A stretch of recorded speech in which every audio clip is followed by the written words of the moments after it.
Welcome to the Typical Skeptic Podcast, where we dive deep, you decide. Questioning the matrix from UFOs, where the shadows unknown reside. Rob Khalil busting myths like ghosts in the night. Paranormal pros, secret space ops, yo, we keep it real, no fright. Typical skeptical, seeking, never sleeping on the lies. Aliens, Anunnaki, black ops in disguise. From abductions to ancient scripts, we flip the script wide. TSP style, mile after mile, truth can't hide. Hold up, TSP crew assemble, we dismantle the fable. My lab's targeted souls breaking out of the stable. Dogman howling, Bigfoot prowling, cryptids in the mist. Mandela the fifth twist in reality, can't resist the twist. Soul trap snapping, reincarnation mapping, holographic dreams. Near-death visions, out-of-body missions, waking up the teams. No censorship here, we fear no elite scheme. Conspiracy kings ringing bells, hear the freedom ring. Skeptical seeking, never sleeping on the lies. Extraterrestrials, interdimensional highs. Welcome to the Typical Skeptic Podcast, where we dive deep, you decide.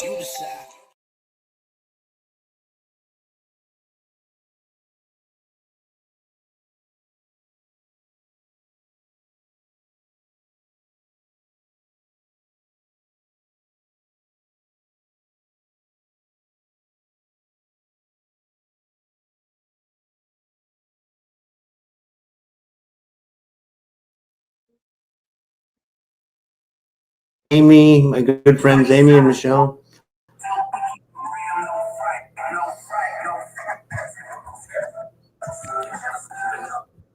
Hey guys, what's going on? Hey, Michelle. Hey, Michelle. Is that music still playing? It is still I playing. don't know why it does it. I see. This is what I mean. I play the intro and it just keeps going on its own. Like it's like. Feels like user error. I'll stop it. Welcome to the Typical Skeptic Podcast, where we dive deep. There we go. Hey guys, welcome back to another episode of the Typical Skeptic Podcast. It wouldn't be, a show if that didn't happen, I guess. You know what I mean? But I'm really excited to have my guests on today. I have with me two of my good friends, Michelle.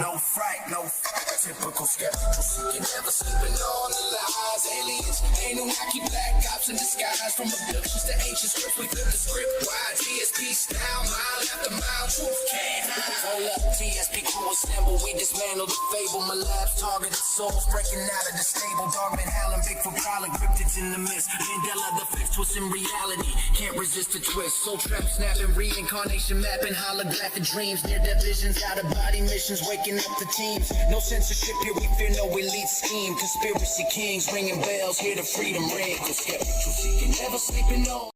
This is the post. I don't know why it's extra big. It's our first ever. Hey guys. Hey. Rob, are you okay? Can't hear you. We can't hear you. You're muted, Rob. This happens every time. It keeps playing the music over and over again. No, it's gone. It keeps playing it over and over and over again. Like it's like it won't stop. I don't know. I don't know what to call that. What would you guys call that? It's a song and dance from Lamb Chop. At least it's good music. It's like I can't even have an intro because it just messes with me every time. You know what I mean? It's like it's fucking crazy. It's still playing. I gotta come out with my phone. Hold on, I'll be back. It's still playing. Hey, Amy. Hi, Michelle. How are you? Good. How are you? I'm good. I'm on TikTok right now, and I don't know how to add you, but if you want me to, there's a quick connect button that I can connect you. You're fine. I don't be talky. That's better. Now it'll stop playing. I'll rejoin from my computer in a minute. I'm just gonna kill my camera because I don't like it the way I look on my phone. But anyway, how's it going, guys? I'm glad to have you guys here. How's everybody doing? Amy, good to see you. Michelle, good to see you. How's everybody doing? Good. I was just saying I'm doing TikTok right now. I haven't been doing TikTok because I was a little upset about something, but I thought I would do TikTok now. So do you guys want to join on the link? I don't have TikTok. Oh, you I mean, I do, but I don't. I'm good. Thank you I'm good where we are. You guys do what you need to do. Okay. Well, we're streaming on my platform, Miss Loisel's podcast as well. So if you want to stream on yours, Michelle, I don't know if you're interested, but I'm doing it on my phone, so I'm good. I'm good. I just want to be part of the conversation. So thank you for having me. yeah, sure. We wanted to invite you. And, yeah, I appreciate that. yeah, we invited Candace as well. But I think something about the astrological signs or something. I invited Eric Dadmer too, because our post on YouTube got taken down. We were talking about the C word, with the shot. I'm not going to say what it is. Quack. The quack, quack, quack.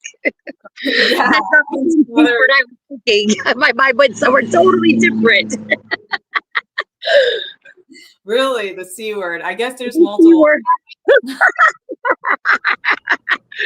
Sorry, guys. My mind's in the gutter. I don't even know what C word is. Which word? Tuesday word. We're all in the movement, right? I mean, yeah. But I mean, Candace is in the audience actually, so it's good to see Candace in the audience. Hi, Candace. It was good talking to you earlier. Beautiful song. She sent me a song of her when she, like 18 years ago, of her singing in Chinese music, and I didn't know she was learning at such a young age. She looked absolutely stunning in it and sounded amazing. And I just was like, she's so talented. It's so nice. Thank you, Rob, for connecting Michelle and Candace with me. I'm so happy to be friends. I didn't know she was saying. I know she's an amazing graphic artist. I know she does amazing, she has a beautiful sketch she did of Pegasus and Honora, the black and white horses with the wings. And I think it used to hang in one of the halls of Congress. I mean, it's an amazing, it's a work of art. It's beautiful. And I'm starting to think there isn't anything that Candace can't excel at. Yeah, she's very talented. I'm gonna do an official intro. So, okay, guys, officially welcome to the Typical Skeptic Podcast. I'm so sorry about the intro. I don't know why it keeps messing with me, but I wrote about this, and I'm going to include Michelle in the intro. I wrote, tonight on the Typical Skeptic Podcast, I'm joined by two of my good friends, Miss Loisel. She's a brand ambassador, actress, promo talent, speaker, and she's a silence target individual who's experienced high-strangeness, surveillance, and energetic interference. And I'm also joined by Michelle, who's the Earth Grid Rescue Mission, where it's her mission to clean up the Earth and bring us all to a better frequency. Miss Loisel has spoken out against targeted harassment, psychic and energetic attacks, paranormal encounters. And what we're going to do tonight, guys, it's an open panel, open lines night, which means you guys in the chat get to interact. You get to, we'll read your questions. You can talk to Amy and Michelle. You can ask them questions. You can call in. I'm going to open up the lines. So I'm going to do that while they're talking here. I'm going to put so we'll have live call-ins too. And yeah, we can talk about targeting, voice to skull, psychic warfare, paranormal encounters, social and energetic manipulation, experience or testimony. This is your episode, so we're all in it together. So yeah, and that's my intro. So yeah, and welcome, guys, officially. Thanks, for everybody for coming on. How's everybody doing? Thanks for having us. Good. I'm coming in from Florida, from Sebring, Florida, right now. So I'm home at Dad's place, so that's nice. Candace says she's heavily targeted in the rooms right now. Oh, there's Black Uni Griffin. I'm heavily targeted right now. Look, I was just pulling up your song. I'm gonna just play a second of it. This is Candace, who's on the screen right now. I don't hear you say that too often either. This is her. So talented. Wow.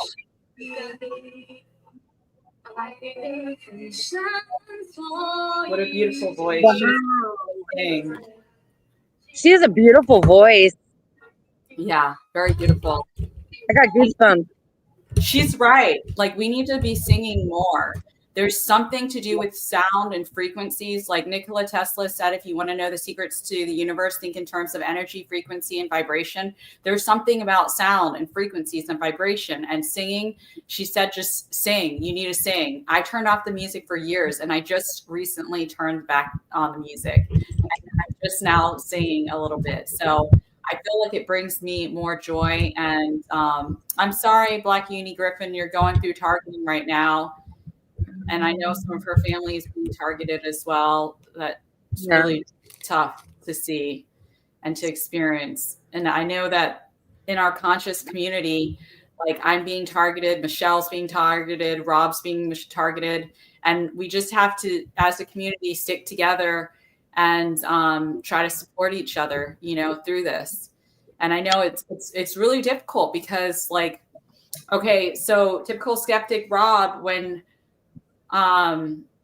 he was getting astral parasites, I'd never had that before in his head, and he was telling me about how it was coming in and different things. Then all of a sudden they started targeting me in the same way, so sometimes, they do one thing to somebody and then they do it to somebody else, like they just think that they can do it. I don't know what they think, but it's very difficult. I know I'm going through different targeting as well. So Candace, I hope you just sing your way through it, It's interesting you say that. I was talking to someone this week that was explaining to me this secret program that I'd never heard of. The name escapes me, but they basically said that they have the technology now to scan the brainwave patterns and the way the synapses fire off. So I've even noticed that people that are part of the light worker community, people that you think are awake or in a state of love, even they have been infiltrated and they have turned absolutely dark and just heinous, and they don't even realize it. I don't know if you've experienced that lately, like where you'll be around someone and they just explode like in anger. And it's like they're seething. And these are people that call themselves Reiki healers or energy healers, or they're working for the betterment of humanity. And whether they realize it or not, they've been completely infiltrated and just been turned into darkness. Yeah. I think with the energy with the full moon right now, and like Candace said, the astrological alignments, a lot of people are getting bothered by entities and they can't perceive it. Like what's different about me is like you guys is we're able to perceive it, so we're able to fight it off. Like some people don't even know they're being attacked. You know what I mean? And that's scary. I think I think so. I think if you have the ability to forgive and be in a state of love and let go, you're more likely to evade these. But it's the people that are holding on to resentments, or the people that just, they get like hyper fixated on things that they shouldn't be wasting their energy on, and they're consumed by it. I think the thing is to be able to it's kind of like that saying, giving forgiveness for an apology you haven't received, or giving an apology for something you didn't do wrong. I think it's the ability to circumnavigate around that energy vampirism, so to speak, because it's a trap. There's something about forgiveness. There's a key to forgiveness. When I got thrown into a mental hospital, I was so upset with, for one, my father. And so, because he had something to do with it.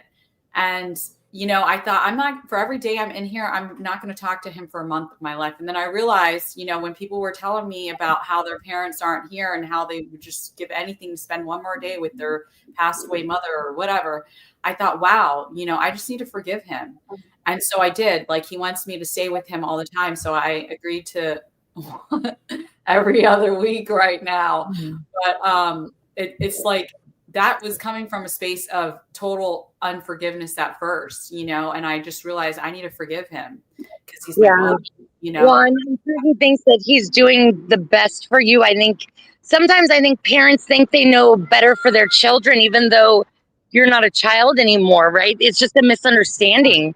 He doesn't understand where you are spiritually, and you feel, I'm sure, misunderstood. I'm not trying to put words in your mouth, but I'm sure that he felt like he was doing something to help you. But really, that's the whole convolution of this environment, is that we're so programmed from birth that what we think is right is actually wrong. That things are inverted. And so it's those that are actually spiritually awake that have seen the veil drop, or that can see through the, excuse my language, BS. Those are the ones that we think are crazy or out of their minds, but they're not. Yeah. They have a better grip on things than the rest of us do. Right. They're able to see minds. I was going to say, you guys can call in if you have questions for Michelle or Amy, and Candace, if you want to call in. I know you couldn't make it on the show tonight, but you can always call in.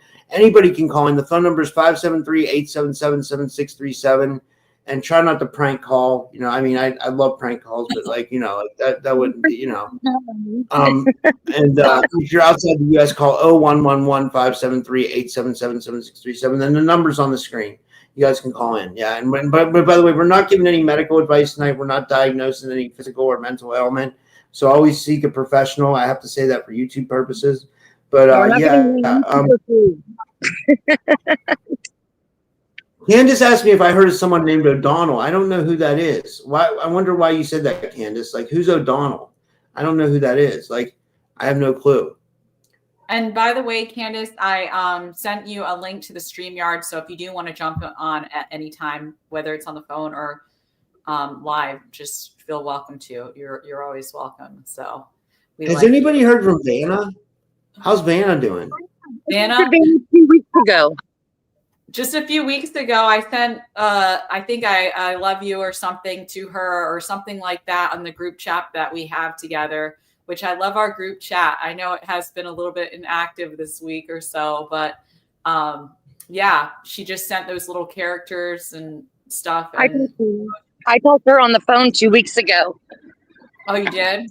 How's she doing? She was going to church. She was going to a Mormon church, and she said that she had been having kind of like spiritual prophetic visions about like the Order of Melchizedek, which I know that runs through the Latter-day Saints church. And the day she went to church, that's what the sermon was about. So we kind of had like a deep prophetic conversation about that. But like Vanna's really, I think all of us have gone through the ringer just in our own ways. They're not all the same experiences, but we've all had, kind of our lives kind of taken apart this year. And we all, I think, feel alone in a way and feel kind of isolated. I know I feel that way. I feel kind of stripped down, but I've had like 5 people tell me in the last week, like, you're going to rise like a phoenix from the ashes. So I always say diamonds are made under pressure.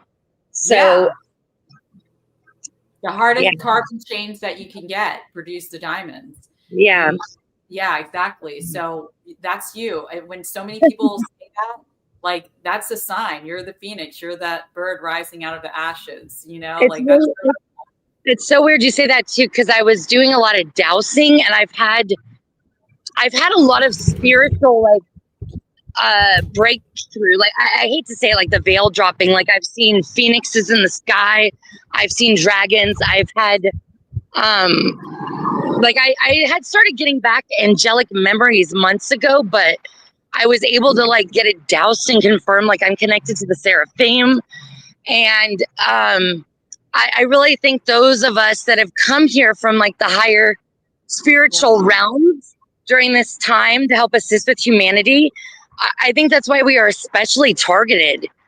And it's kind of crazy to step aside from your programming and go, what do you mean? I not that I'm special, but you know what I mean? Like, what do you mean connected to that? Right? Like, but it makes sense, especially because ever since the experience I had in February, Amy, like, I feel like my heart chakra is open. I feel incredibly full of love and compassion for people. And ever since I've kind of stepped into that, I've noticed around me that like those that claim to be in a state of love but aren't really, they kind of go parasitic around me. It's like they go crazy. So I just think that we're in some very precarious times, and kind of the visions that I've been giving is over the next year, we're going to be seeing things happen around us that we think came from folklore or fairy tales. Yeah. Like a real. Hi, Candace. I'm trying to add Candace. Hey, girl. She's on. Do you want to say? I can't see her yet. I love you guys. Oh, I love you guys. Oh, we love you, Candace. I love you guys. Aww. I had a lot of stuff happening. I had a lot of really good Why is it things. not I had like a huge breakthrough. Can you guys see her? Yeah, we Yes. Yeah. Can you see me? Yeah. Yeah, Yeah. I had a lot of stuff happen to me. I had like huge breakthroughs. I had a lot of just it's like embarrassing. Like it's like, do you ever heard of something called like PK? Yeah, psychokinesis. like Yeah, I know what that stuff. is. like in Yeah, chemical yeah, activation like yeah, or not. yeah. And then I got targeted like the other day, and I had a freaking I was with my daughter. I'm usually very good. I can handle it, but my kid was with me, and she's an adult now. But I had a asthma attack. I got so triggered, and I had. It's funny how this stuff happens because it's like I had huge breakthroughs in my meditations, so much progress. I had one came up that was like a kind of block. And then for the end of October, which is like Halloween, All Hallows Eve, Samhain, and then going into All Saints Day and Dia de los Muertos, Did she I cut did out? like. Did I cut out? Okay, so for the so the end of October and early this month, I just did like hardcore meditation and I blew through my blocks. I learned a lot of stuff, and then I found my old journals, and I found stuff I don't remember. And that's why I was like asking about like this O'Donnell guy, because I don't remember him. And there's stuff that I wrote, and I tried looking up like some of this like terminology or whatever. There was stuff that I knew back then that I didn't know that I knew back then, but I know now because of a series of events that got me to look into Mark's channel from Forever Conscious Research. And that's how I got to meet Rob, right? And we like hit it off. Like Rob and I just sort of like, I don't know, gravitated to each other, right? And I love Rob so much, like he's my brother. I can't explain it. It's like I'm always like curious to see what he's doing. I always want to support whatever he does. I just can't help it. It's like he feels like my brother. Okay. And when I started like looking into this guy O'Donnell, he was some kind of remote viewer guy, and he was teaching people. I don't know who this is, but like the stuff in my notebooks, it was like I'm talking about some guy who's an RI trainer, and I'm reading like stuff that I was testing. I don't remember any of it, but there are some parts of that time that I do remember. And I'm like really freaking confused. I remember like all kinds of weird strife with different like relationships I had at the time. And it's been like really difficult to like go through this, but I learned so much when I found this. It's just, and then the weird timing with the targeting thing. So this targeting thing has been going on for like a very long time. And I've been like, when I'm around someone else and it happens, like it's very likely that they're not going to want to be my friend anymore, kind of a thing. You know what I mean? Yeah. And they another funny. You're going through it too. Here's nothing. Every time I get to call Michelle, something happens. Every time, like I have tried texting and calling her and whatever, and every time we talk, something weird, like the weirdest things happen every single time, right? And then she'll tell me weird stories of people like randomly turning on her, talking nonsense, and I'm just like, yeah, I know what that's like. It's happened to me too. Like it's so weird. Do you know what I mean? Yeah. I'm so nervous right now. Like, we love you. You're in a safe place. Yeah, but like seriously, because I've been doing this since last year. I started practicing singing, and I feel something. Like when it happens, it's like I feel something, and it's like the natural human part of us. Human beings always used to sing. Human beings always used to dance, and now we're not. That's not natural. That's not natural at all. You know, even a terrible singer, but I agree. I so agree. It makes me feel like. It always makes me cry when I hear someone sing, or I just feel so free and happy and childlike when I dance. I love you, Michelle. You were so cute. for hours dancing and singing, and like I kind of Agreed. miss that a little bit. I don't get into that joyfulness that I feel like the joy's been sucked out of my life from being targeted so heavily for years in a row now. And for some reason it's gone down since the mental hospital drastically. But that I think something clicked in their brains or something. Maybe they realized like this is getting severe or something. I don't know. Maybe because I took down all the posts. I don't know.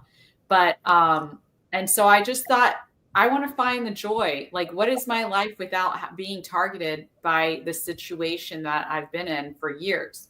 What is my life like?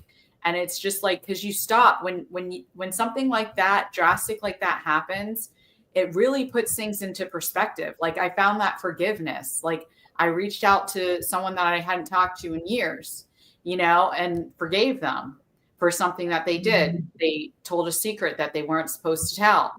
And they did. And so I hold grudges sometimes for way too long, but I let that go and made that forgiveness. And I just thought, how can I just have a better life in a way and find the joy within me? There's the things run away with joy.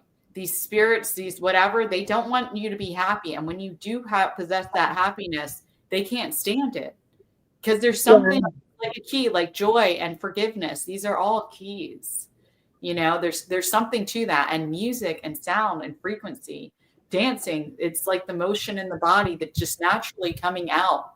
In certain cultures, they do that just on a daily basis. It may be like an evening ritual or whatever time they'll sit by the fire and they'll do play their little drums and whatever. It just feels natural to sing, dancing. Like when I turned off the music, I did it literally for years.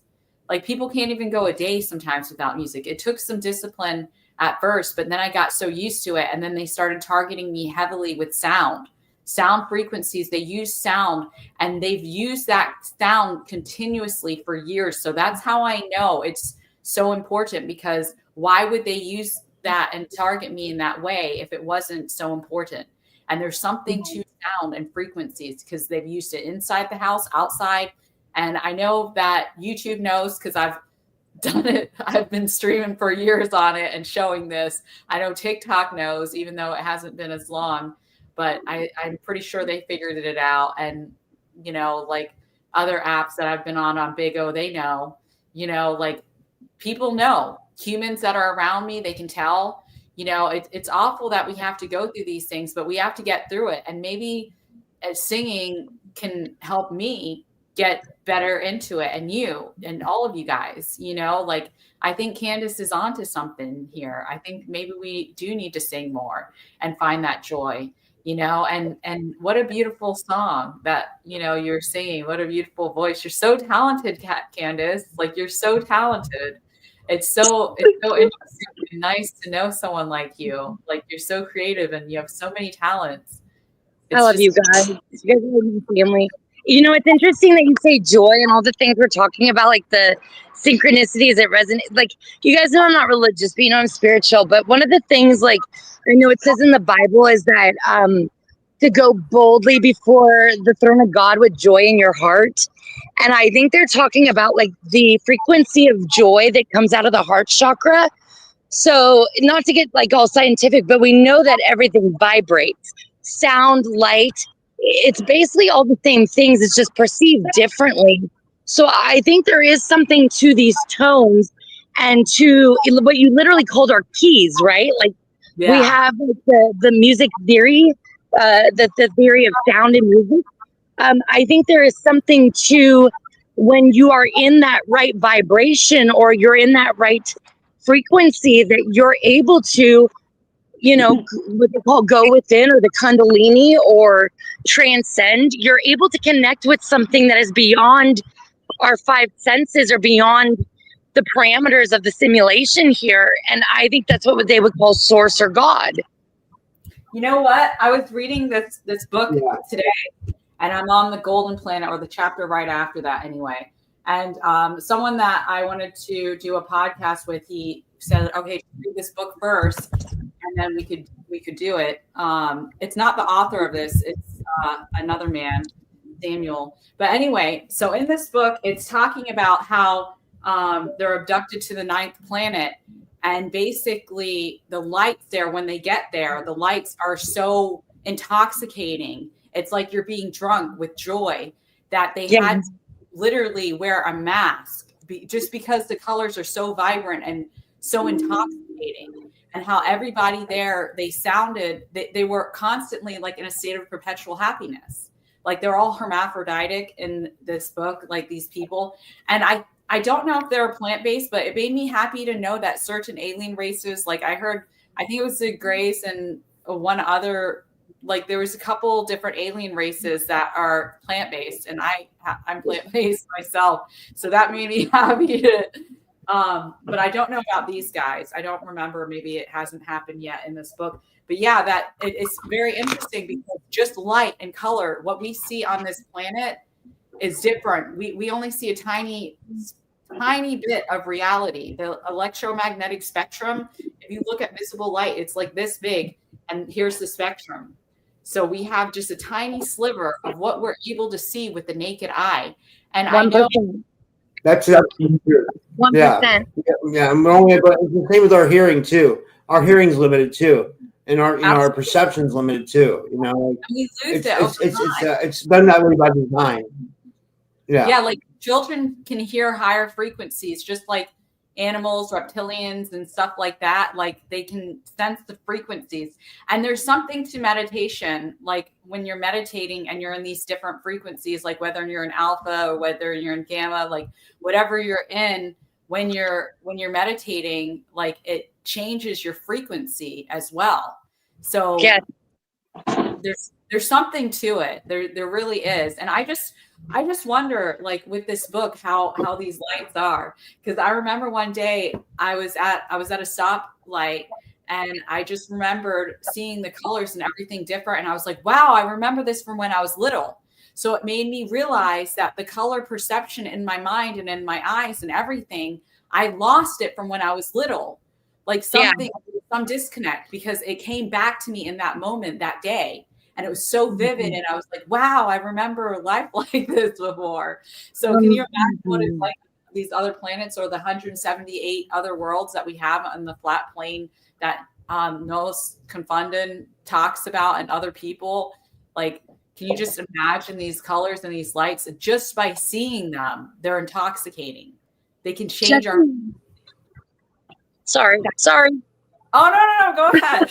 I wanted to piggyback on what you're saying. Well, you know, I follow Jesse Zaboter, and Jesse Zaboter talks about like the sealing of the light spectrum, the inverting of the lights, that there are basically, you can call them hosts, or, you know, fallen angels, or principalities, whatever you want to call them, that they have been given authority to operate within certain ranges of the light spectrum with certain abilities. And that basically what has gone on is that they have twisted those lights, and that they have taken that energy and manipulated in a way that was not intended as the natural template of source. And so, you know, like a lot of what you guys are saying, it like makes me think about what she has explained through her theology and experience, and it makes perfect sense. Yeah, really. It's cool to find these other people that are involved, like that understand things. Yeah. And they can kind of peel through the onion layers and kind of show a different perspective. Like, I don't know if you've ever seen onion in a microscope, you know, it doesn't look the same depending on what layer you're looking at. Right. And where you go to see, like, it's just another way of looking at that analogy of, you know, makes sense. Yes, I agree. Ogres are like onions. Sorry, it's from Shrek. I always think of that when I hear onions. Shrek. I haven't seen Shrek in years. Save bandwidth. There was a good comment from Athena Halal. She says, when we forget who we are and we start a life all over again, forgetting, we can learn from the depths unable to be learned through what we are to remember. I like that. You know, That's nice. I was going to put the comments up on the thing, but I think it covers up the show. Like, I'm not trying to cover you guys up. I just want to poor share some of Michelle. these comments. Oh, yeah. There's a really good comment from Spider Bite. Spider Bite says, stand your ground, ladies. Nothing can touch you if you're aware of yourself. Be present, be strong, and be fearless. You know, she says you will be and you are okay. I love you guys. Yeah. It's really the family here. Man, and this is like the group we all started with. Uni, Amy, Yeah. Rob, and I. Man, and it's been a hell of a Yeah. year. Yeah. It's only been 7 Yeah. months. Oh my gosh. Yeah, so Michelle, you're going through an induced transition in transurfing. It's called an induced transition. Unfortunately, you're having the accelerated type, which is the chaos kind. But if you stick through this, it's going to be good. It's just going to really suck right now. So Wait, it gets worse. yeah. Oh, don't worry. You're gonna get through it, Michelle. Yeah. I feel like you've been like highly like stunted in this world, and it can't be like held back anymore. That's my read on you. Yeah, I feel like there's a lot more to you. So Like the super psychic kids, you know? maybe, I don't know. So I had it's funny that Amy mentioned forgiveness, because I commune with my friend, he died, David. I commune with him a lot, and that was a big focus in my meditation because I had a conundrum and I didn't know what to do about it. And this caused me to have to go through a process like that, of this like forgiveness thing and this healing thing between myself and my friend. And it was a major experience for me. And I was so emo for like just, I don't know, 2 weeks. I'm just now feeling better again, but it was amazing. He can do things. I don't want to talk about it. It's very personal, but he can do things, and I know it's him because he's very good at the things that he does. Let's just say. I think it would freak people out though. Like it's so weird. It's my new normal. I'm used to it, but to other people, I think it just freaks people out.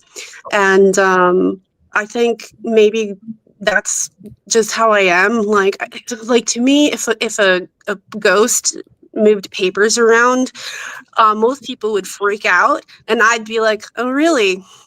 I just be like, "Oh, okay. So what do you want?" Yeah. That's me. I don't know. Like I've seen clips of people on like TikTok who've like recorded weird things, like papers moving around or objects rolling around or whatever, and they just lose it. But me, I'm like, oh, okay. What do you want? What is it you want? So what? Just another Monday morning. Yeah, just another, because to me, like moving papers around, I'm like, okay, like that doesn't seem like a scary thing. It's just like, okay, you went to the effort to move the papers around, so What do you want? What do you want? I've seen a book fly out at me when I was looking for books, and I'm like, I didn't know to touch it though. I was just like, right? Someone's doing this targeting, you know, they know magic, and it's like they use it sometimes. So I got one across my kitchen in April, and like 15 feet across the room, and I tore my rotator cuff and chipped my hip bone. And I mean, I always wanted to fly, just not like that, you know? I went from like a position to like completely parallel to the floor and 15 feet across the room. it's crazy. Before I could even blink. And it's like, my ability. It's like, was I clumsy or did I get pushed? And I finally realized I couldn't even do that if I was trying with a running start, you know? Like not even in the water if you're doing flips and stuff. Like Not even with a catapult. yeah, it's not. It's I'm trying to conserve my battery, so I'm here listening. I'm just turning my camera off. Okay. yeah. I swear, when I come Yeah, on these streams, the amount of people that search me online just skyrockets. I'll get like updates from LinkedIn and other platforms on my Gmail like constantly. it's weird because like when I put out a video on my channel, like my main channel, like it doesn't show that there's anything happening. But when I have these other platforms, and like I have blogs, right, that I wrote like more than 10 years ago, and they're like, oh, this many people searched your blog, this many people read this journal entry. Who are they? Are they fans of the show? I'm like, there's so many interesting people that come on the show, and I'm like nobody. So it's just so weird. I remember we did a live stream. Was it last month or September? And we talked about Renetta and whatever, and the views were crazy high, like on Twitter too, right? So yeah, that was just so bizarre. But like my actual channel doesn't reflect any of that. I don't have, and then when I have people who want to talk to me, it's like, this was another thing I had. It's like these weird, like pest people. They're like pests, and they're like, they want attention, and they want to like make trouble, and they want to like feed on it. Like they can't like have a nice conversation or whatever. It has to like be like creepy, you know, right? Or people trying to like seduce me or something, and I'm like, yeah, I'm not interested. Like I don't want to see your pictures and your OnlyFans, and it's just not interested, you know. It's been weird. What? It's so true too. I said that's such stalker issues. Oh yeah. Like people stalk you more. Like maybe you have a energy or like an attraction. Like I have one major family that's stalking me, you know, but you have just random people from everywhere. You know, like it's weird. It's so weird. I'm like, I'm in my 40s, right? I know you guys are like all nice to me and everything, but like I don't feel like I'm like a beauty queen or anything.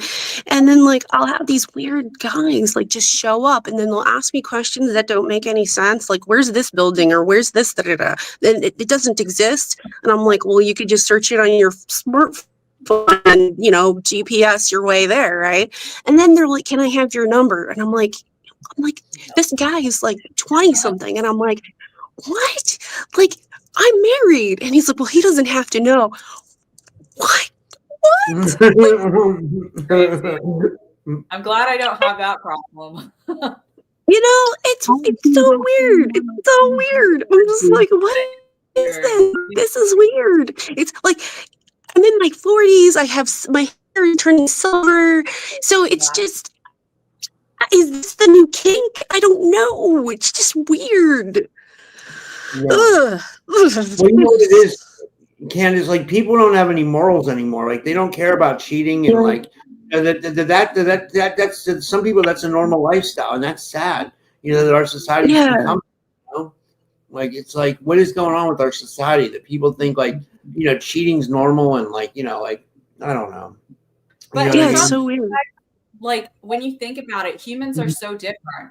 Like in nature, with species that are similar looking, they're the ones that are monogamous. Certain animals, really, and yeah, absolutely. The ones that have more variety and look different, those are the ones that are not monogamous, and that and humans look so different. I think that different aliens species came down. And came here. Like this book talks about the yellows and the blacks when they came and were put on this planet.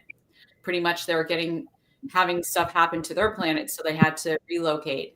When you look at it, races, they look so different.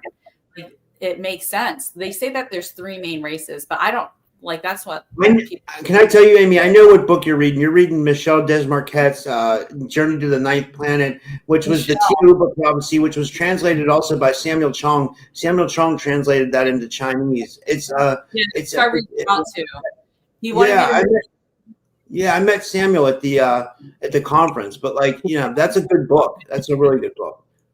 Yeah, he was like, yeah, I'll do a podcast with you. I told him I have a tiny following. He said, it doesn't matter. Just read the book. I feel like he just wants me to read this book. And I didn't really understand it. But then I heard him talking about on a podcast, and he's very passionate about it. And it's amazing what this man's story. I don't know if he's still around. He was when Samuel met him. He died. Yeah. Okay. He died.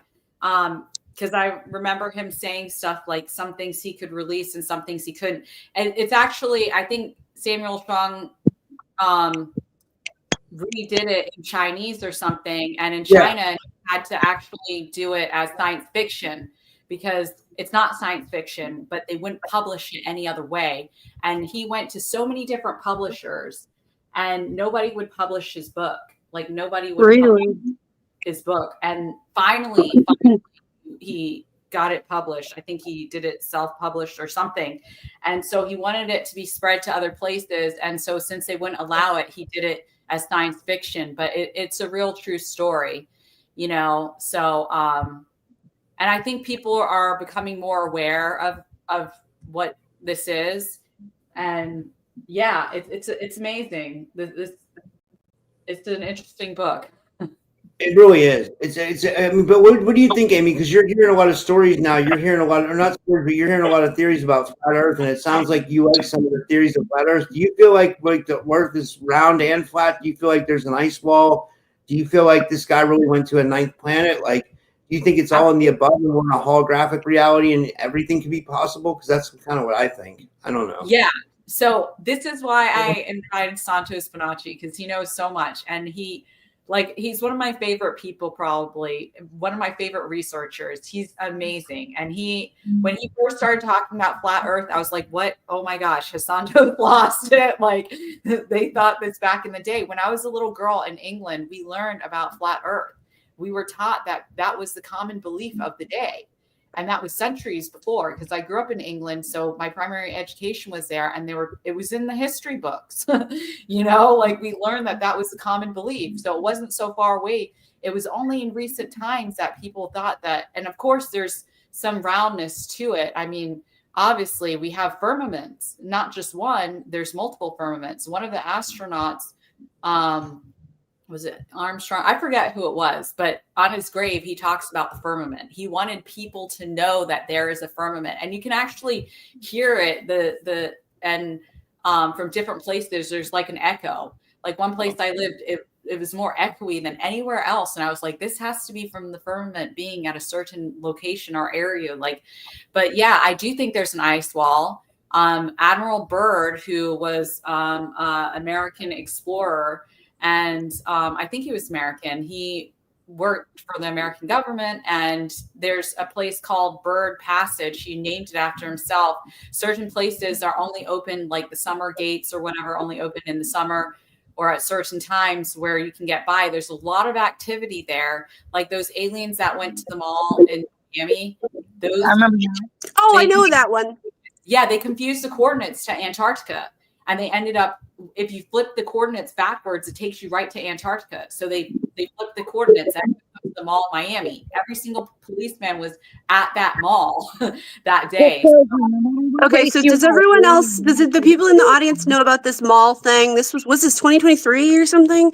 There was this weird incident with this 3D projector thing. I swear this was I confirmed many of these witnesses, right? There was this incident with a supposed alien thing in the mall. There were so many cops there. It was in Miami. It was a huge thing, and then there was all this like competing like misinformation. Then the one guy who confessed that he was there, he was terrorized, so he had to on camera lie about it. Then after the threats ended and whatever the thing was that he was afraid of ended, he came back and changed his story back to his original story, which a lot of people didn't like. They were like, well, what is it? Well, he was like, look, I was scared for my life. They threatened this or whatever it was. I heavily investigated that. Okay. And I don't know if people know this, but I'm very good at investigating stuff. And if you're pulling some bullshit and you're trying to like deceive me or people I care about, do not freaking try that shit with me, because you will freaking regret it. Because when I decide to investigate something, I'm very freaking good at it. Okay. It's not an accident that I'm friends with Rob, and he usually goes as typical skeptic, because he's also skeptical. He's just also very open-hearted and open-minded. but you don't want to tick me off and you don't want to try and gaslight me either. Okay. I'm just going to be really upfront with that right there. But I did investigate that incident heavily. I investigated that incident for like more than half a year. That was fascinating. Another one I investigated was that lady on the plane who said that mother effer right there isn't real. That's a really interesting incident too. I heavily investigated that. What was that one? I didn't hear about that. Oh, okay. So strange incident. There was a lady on the plane. I don't know if it was 2022, 23, or 24. It was somewhere around there. Flipped out. He flipped out. And there was this lady on the plane. Some stuff happened in the plane. And this lady had this like intense feeling like something is wrong. And there was this guy on the plane. And I don't know, it was like she had psychic overload or something. And she was so sure that there was bombs and stuff in this plane, that there was something wrong. And she couldn't unknow this feeling. Okay. And then she stood up, called this guy out. And then they had to like stop the plane. They pretended to ban her off the plane, which they didn't. She did take another flight. That is confirmed. And then people tried to discredit her and said that she was like a PR person or that she was an agent or whatever. But whenever she tried to talk about it, it was very hard to hunt down a lot of the stuff about her. But she genuinely, something genuinely happened. There was something about this guy that was on there, and she was certain he wasn't even human, right? Oh. It was so bizarre, okay? And then because of that thing, it stigmatized her, all of her family, and there was so many people like connected to her that she went quiet for a very long time. People would say like, oh, she filtered her face too much. I mean, all these stupid petty things that don't make any sense. I mean, I checked into all of these things, but she didn't seem like she wasn't credible. She seemed like there was so much other footage. There was other footage of her from the airport. I think it was the airport. When I do my due diligence, I find stuff, okay? Yeah. Whatever that incident was, in my opinion, in my objective opinion analysis, something legitimately happened. There is some stuff she still will not talk about. Wow. Yeah. Wow. What do you think it was? That she was seeing reptilians on the plane also, right? That's what a lot of people think. A lot of people think it was like some kind of a disguised non-human, and then somehow she sensed or saw in some kind of a way that something was wrong. Supposedly other people who were connected to her that talked to her and she talked to them, she thought they were terrorists or whatever, but when you see her on the video, she doesn't seem to be like, oh, this is a terrorist. She seems to really feel like that's not a human, that's something else. I've had this kind of experience myself. It's very jarring to have this experience that you're someone in front of you who seems like a human, and then as you've been talking to them and interacting with them, and then you realize like they're not real, like there's something super, it's this feeling that you have and you can't shake it, and it will bother you for weeks. Okay, I had an incident when I worked at JCPenney's where I had this very strange experience with this guy who was my coworker. And he had this way of representing himself as like this really great person, really nice. I have your back. I'm here for you. I've been here a long time. Right. And then because he'd gone to such an effort to make himself seem like such a great person, I thought, oh, I like this person. This is great. So I always wanted to. So if you seem like a very principled, upstanding, great, compassionate person, I'm going to gravitate to people like that because I value these things and I wanted to know like everything about him. But then like when I started talking to him, after a while, he couldn't answer my questions. It was like his program had run out. It was so weird. And then when I started asking him about certain things, and I know Howdy McCoskey has talked about these sort of things too. And I know Mark from Forever Conscious Research and Howdy McCoskey don't always like to use terms like NPC, right? But as I started talking to this guy, it was like he glitched and he just looked at me and blanked out. And then I realized he wasn't human. I realized like he didn't have a soul. It was like he was fake. And it was the most disturbing experience I had. And it was like a kind of like a rush for people to come into the mall and shop. And when I looked in his eyes, I mean, I couldn't unsee this. It was so freaking jarring. Because I'm a philosopher, I pondered this for years. That was, I think, in 2013 or 14 or something like that, right? There's so many just strange things that happened to me in the 20 teens, and it's so strange. It is to go through my notebooks and find stuff that I don't remember, including literally things that I just thought I learned recently. I knew in 2011. Why did I forget it? I don't know. It's so weird. Like had it done. You probably have had memory wipes done on you. Like, because I have found a lot of people lately have. Amy's right. I had an experience, you guys, when I first started doing podcasts, and I don't want to identify anybody because I don't want to call this person out, but I had done a round table podcast. And one of the people, when they turned their camera on, they were a full Draco. And it wasn't just briefly. Like, I mean, I felt there was an energy exchange when our eyes locked, and the fear, back flooded through me. And it didn't just instantly go away. It was like a shape shifting where they slowly faded into the person, like the human form of that person. And I was like absolutely petrified. And after the show was over, I talked to one of the other people that had done the show with me, and I told them about it. And they were like, no, I didn't see that. And I, to this day, am afraid to go back and watch the replay of the recording because I was so afraid. Wow.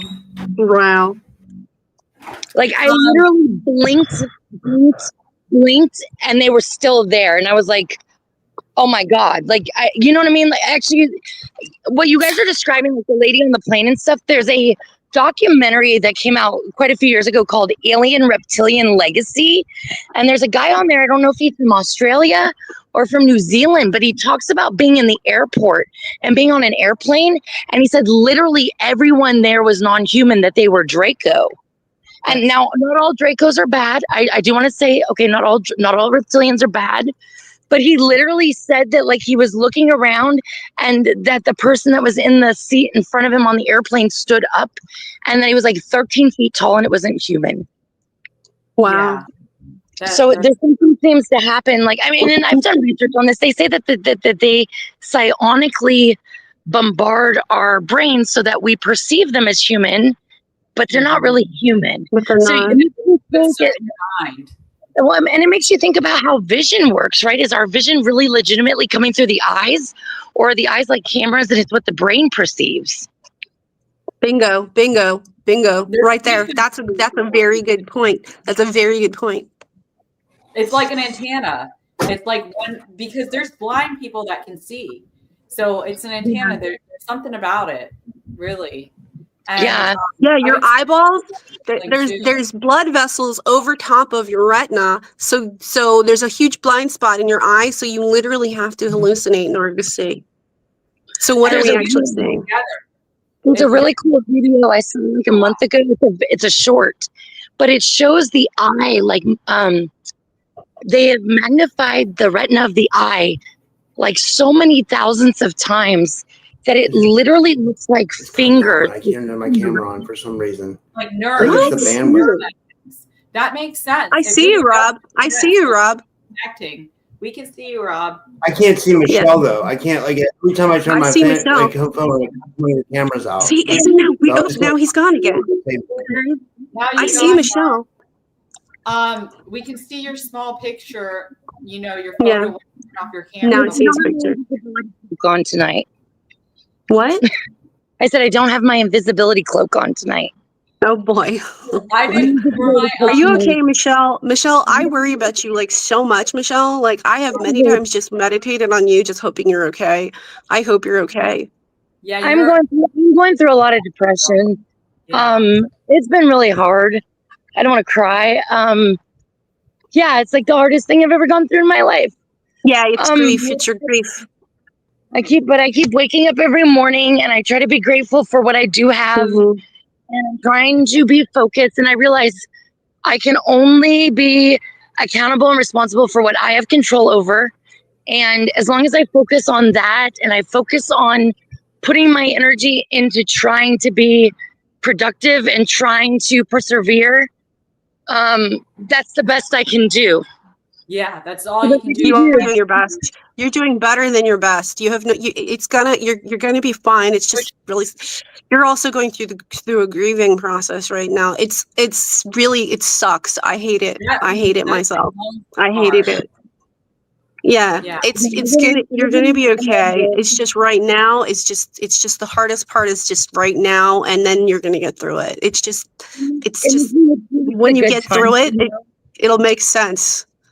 Yeah. So I know exactly what it's like. I know exactly what it's like. It sucks. It sucks so much. It you don't sucks realize so much because until you have to literally go from rock bottom and remake yourself over. And it's made me realize you are not your material things. You are your moral compass, your ethics, your perseverance. I'll tell you what I've really learned is who my friends really are. And I really value the people that are loyal to me and the ones that I thought were loyal that were just giving me lip service, you know? Sometimes there's a great story. Sometimes the trash takes itself out. Yeah. There you go. There you go. You learned a lot of lessons from this, probably. Lots. Big accelerated learning, Michelle. You're on the way. You know, you're on the way, Michelle. I love you guys so much. What? Me? I really I love you too. I love you too, Michelle. You three are there for I was me. so worried. I love you guys so much. I was so worried about her. I got insomnia because I was worried about her so much. Wow. I texted her and I didn't get any answers. I was so worried about her. You have no idea. I had insomnia so bad because I was worried about her. I wasn't ignoring you. There was an intentional interruption of the communication between us. I don't know. Every time. How many times? Like 5, 6 times? Every freaking time. There'd be something. Every freaking time. Yeah. Coincidence? Every freaking time. Some people are assholes. Oh. Anyway, this is my read on it, is that I think we've probably known each other. We've probably gotten together many other times. We just can't remember it, or everything's just been reset several times and nothing can stop us from coming back together. That's what knowledge of forever time's about. That's exactly what the knowledge of forever time's about. I think that's why there's so many megalithic structures and so many things that we find that we cannot even recreate today with our knowledge, our technology, our equipment, our abilities. We can't recreate the perfection or the magnitude of some of these architectural megalithic structures. And you got to wonder, well, what happened to these people? Because surely we go back more than 6,000 years. Of course. Rob, there's 2 of you. The actual reality itself can reset itself like a computer and start back at a different start date, like you know how your computer, you can have a save point. This is my feeling on it, is that we've actually been nuked many times and we just wake up in the morning and we're like, oh, that was a weird dream, and then don't think anything of it and forget about it.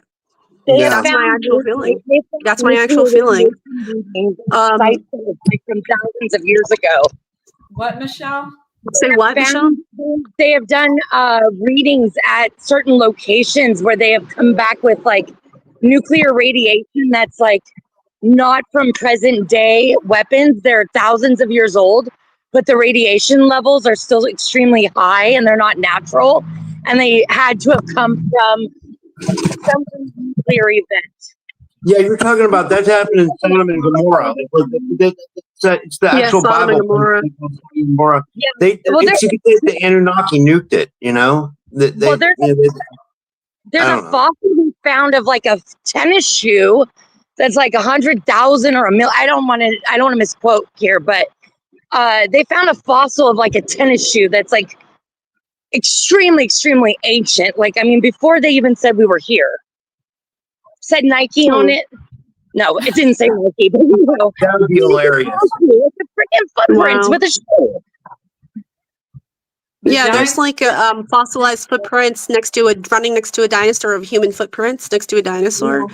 In fact, so my friend David Biedney, when he was on the Paracast, he interviewed this guy who had all these like outlier like artifacts and things that don't match the common consensus of history, and he had lots of these things.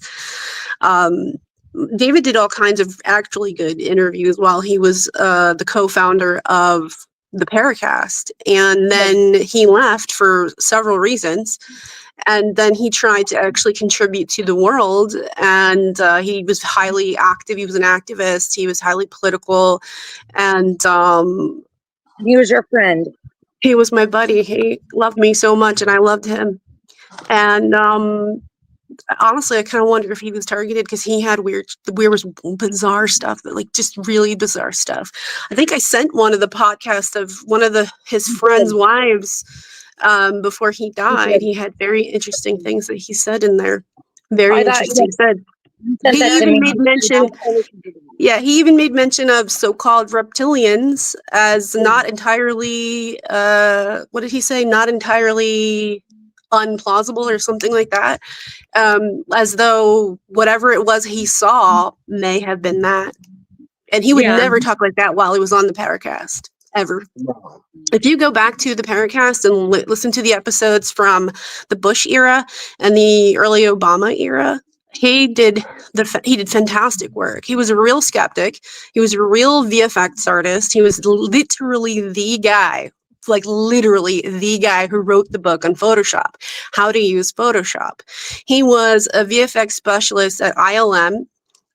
He was an image analyst expert. I mean, there was just a list of all the things he was an expert in.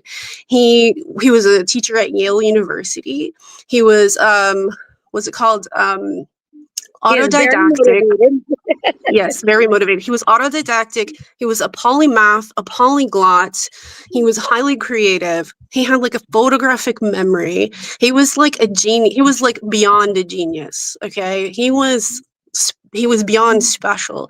He was a huge man. He had huge hands, and he was tall, and he suffered from all kinds of horrible ailments that were extremely rare. That it's like almost a statistic impossibility. And he had all of these, and he suffered from something called Job's disease, like Job in the Bible, right? Oh, yeah. And he died at age 62. Just too young. He just recently died. So he's with me all the time. So this sounds totally nuts, but I don't care anymore. Like he's building something from this non-physical place he's at, and he runs tests. I've met with him many times in my dreams, but a lot of times it just keeps getting blanked out of my memory or blocked out of my memory. And I went through my journals, and I have different kinds of journals. I have digital journals and I have paper journals. And I went through these, and there was stuff that I couldn't understand last year that made sense to me a few days ago when I went through a lot of the stuff again. I feel like he's found several ways to interact with me to see like what I responded to the best. And it's funny because when I try to access my memory to remember these things, it's like he goes invisible, or he turns into like a shadow, or his face is shaded out, which pisses me off. And then there was this one dream I had where I showed up at this location, and he's in this car, and we're talking, and I go to his house and we hang out there. But before we go there, he's like, "Oh, just roll one quick question." He's like, "Do you remember ever coming here before?" And I go, "Well, obviously, like, don't you remember?" And he gives me this look like somehow that means something, right? And then I just go and I hang out. Yeah, I just hang out in his house. He's just a really cool guy. And in this life, that I never got to be with him in the same room, because every time something would happen or he would stop it, he's like, no, you're married. I think it's inappropriate. It would bother your husband, or, you know, whatever kind of a thing. And I didn't want to do anything to lose this relationship with this person, because this person like meant everything to me. He was my role model, my idol, my buddy. Like, it just, we had this thing. Okay. And there was times where I think it made him nuts because he would say things, and he would say stuff like, it's too bad you're married because I'd snatch you up or I'd kidnap you. Like, he was very funny like that. And at one point, he would do stuff to test me to see if I would put up with it, and I always did. And at one point he was like, can you just block me? And I was like, no, like, I'm not blocking you. Like, why would I block you? You know? And he would go through these moody things. He would go through these moody things because he was in pain all the time. He had severe pain because of the Job's disease. He was also kind of going blind, and there's that. Imagine going through that.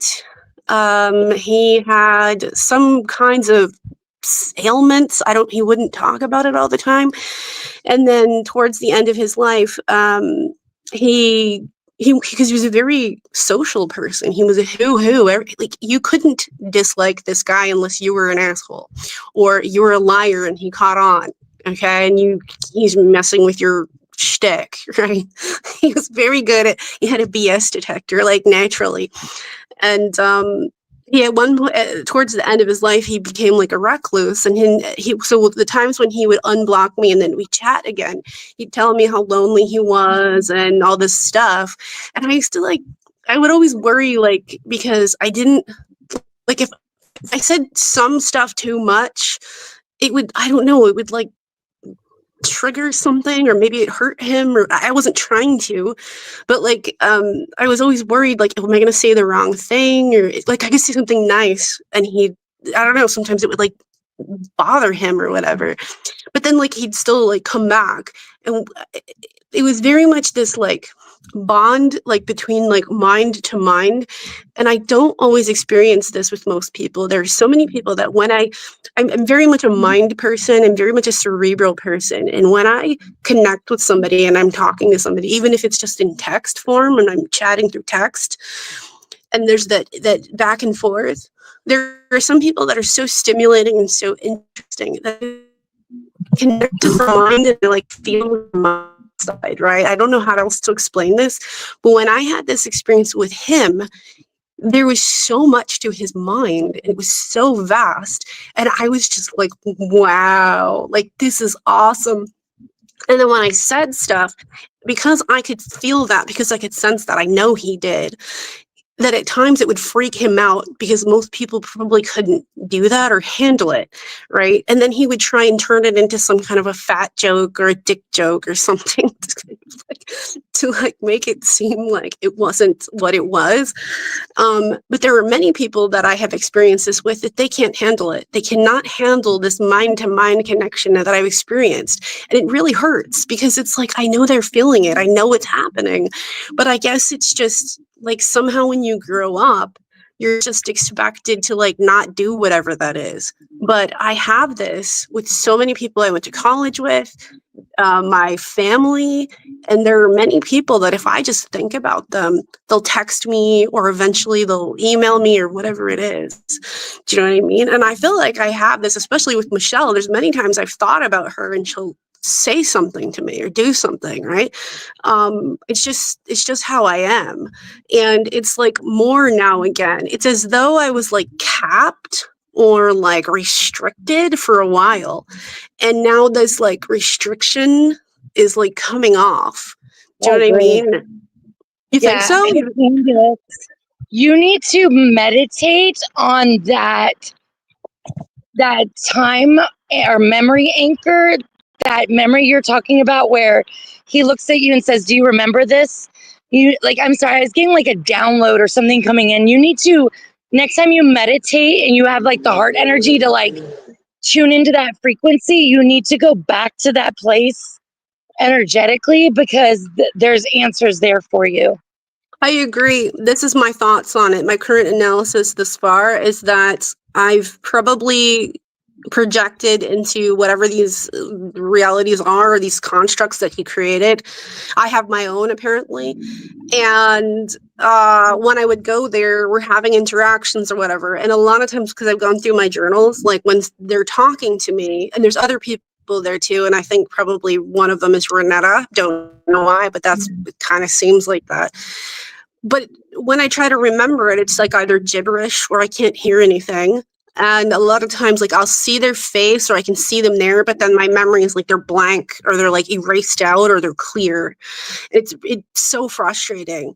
And I feel like he was running tests on me to try and get my attention to see what I would respond to, what he could do. And he upped like what he would try doing. I think there's something to be said about the like emotional memory, because most emotional memories can't really be deleted or blocked from your memory. That's why people get trauma triggers and like people who were like abandoned as a child or like adopted, like they can't remember the actual incident, but in the emotional level they do, and they carry that for the rest of their life. Or people who've been what's the word, sexually assaulted, they can't necessarily remember it until something emotional happened that happened to me too. So somebody, one of my friends, who's not friends with me anymore, forced himself on me several times, and I forgot all of it. And my phone's gonna die. I have to get off. I only got like 3%. I'm so sorry. I love you guys. Thanks for coming, Michelle. It was fun. You know? Thank you so much. I'm gonna go plug it in. I'll come watch the rest of the show in the chat. Okay. Love you. you Guys. Love you. Yeah. Bye, guys. Yeah. So, but I think some of these tests that he did was to cause some kind of weird emotional like reaction in a dreamscape. And then when I would wake up, because the emotion thing was there, it like helped me pull the memory through. A lot of my analysis since the end of 2023 going into 2024 was in analyzing like what is going on in my dreams and how do dreams work and what are we doing when we go to sleep kind of a thing. And there's several things. And I think the reason why a lot of times we have this like amnesia when we wake up is a lot of times people call it like a veil. I don't like this analogy. I think it's too outdated. And to me, it's like an aperture, and it kind of, sometimes you can remember a lot and then it just kind of slowly fades away. It's like an aperture, like the iris of the eye, that it like, sometimes it just suddenly, like a shutter speed in a camera, right?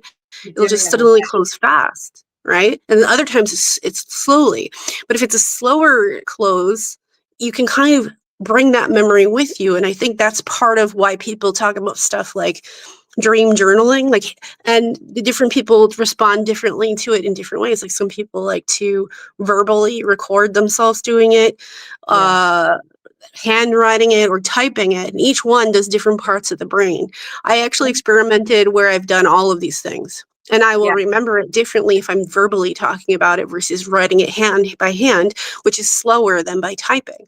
But when I type it, I'm less likely to remember what I typed than if I hand wrote it. But because sometimes if there's a lot of stuff, I can't remember everything fast enough whilst I'm handwriting. So there's a lot of these like conundrums there, a lot of these things, like why are we having these dream experiences? Like it's like we're in a holding area or something.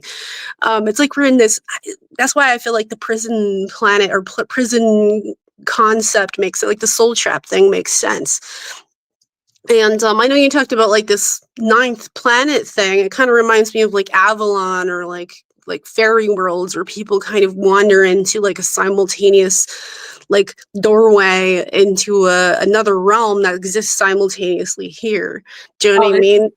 No, this is like far out in space. Like he was far out in space. Like astronauts that were hermaphroditic, like a lot bigger and just different race of alien life. Like it wasn't in this realm here where there's overlays into other, like I saw an overlay when I was at Stonehenge right after I was in kind of a sleepy state, and all of a sudden I was in this other place. Like that I'm not talking about that overlap. This is like literally like went off planet, like into outer Wow. space, and they're shooting things Wow.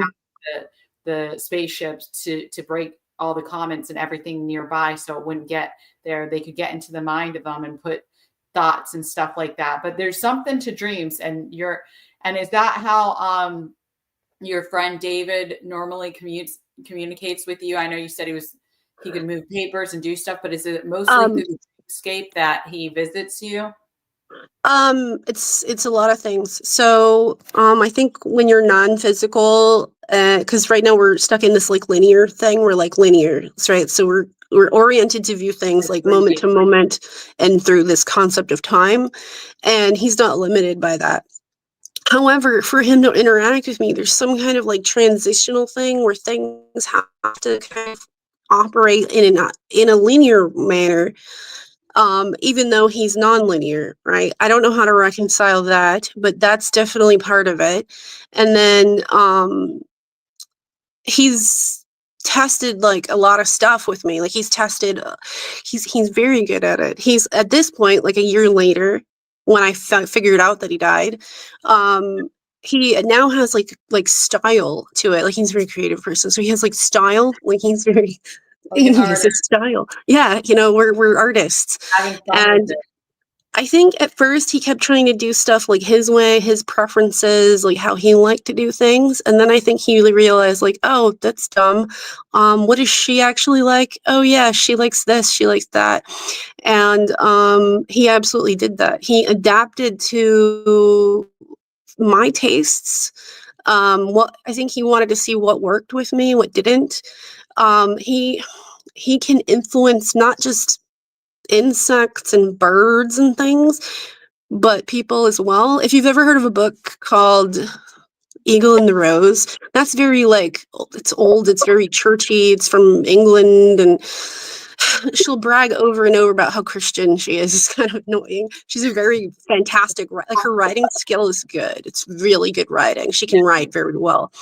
But she, in her journey of becoming like a medium, which she did not want to do. She was dragged through it, kicking and screaming, like kind of like how a lot of shamans don't want to be a shaman, and they end up becoming a shaman, despite resisting it. And her spirit guide was this guy named Gray Eagle, and it had a lot of humbling kind of situations for her to go through, like in a big way. But she, in interacting with the non-physical people, like people who died, talked about how many of them can watch and observe, kind of like watching a movie for entertainment in a way. It's kind of weird. But she said they could also influence people. They could make you do things, right? They can make you go here, there, whatever. And even sometimes they seem to be very entertained by that. And I've seen David do things with people.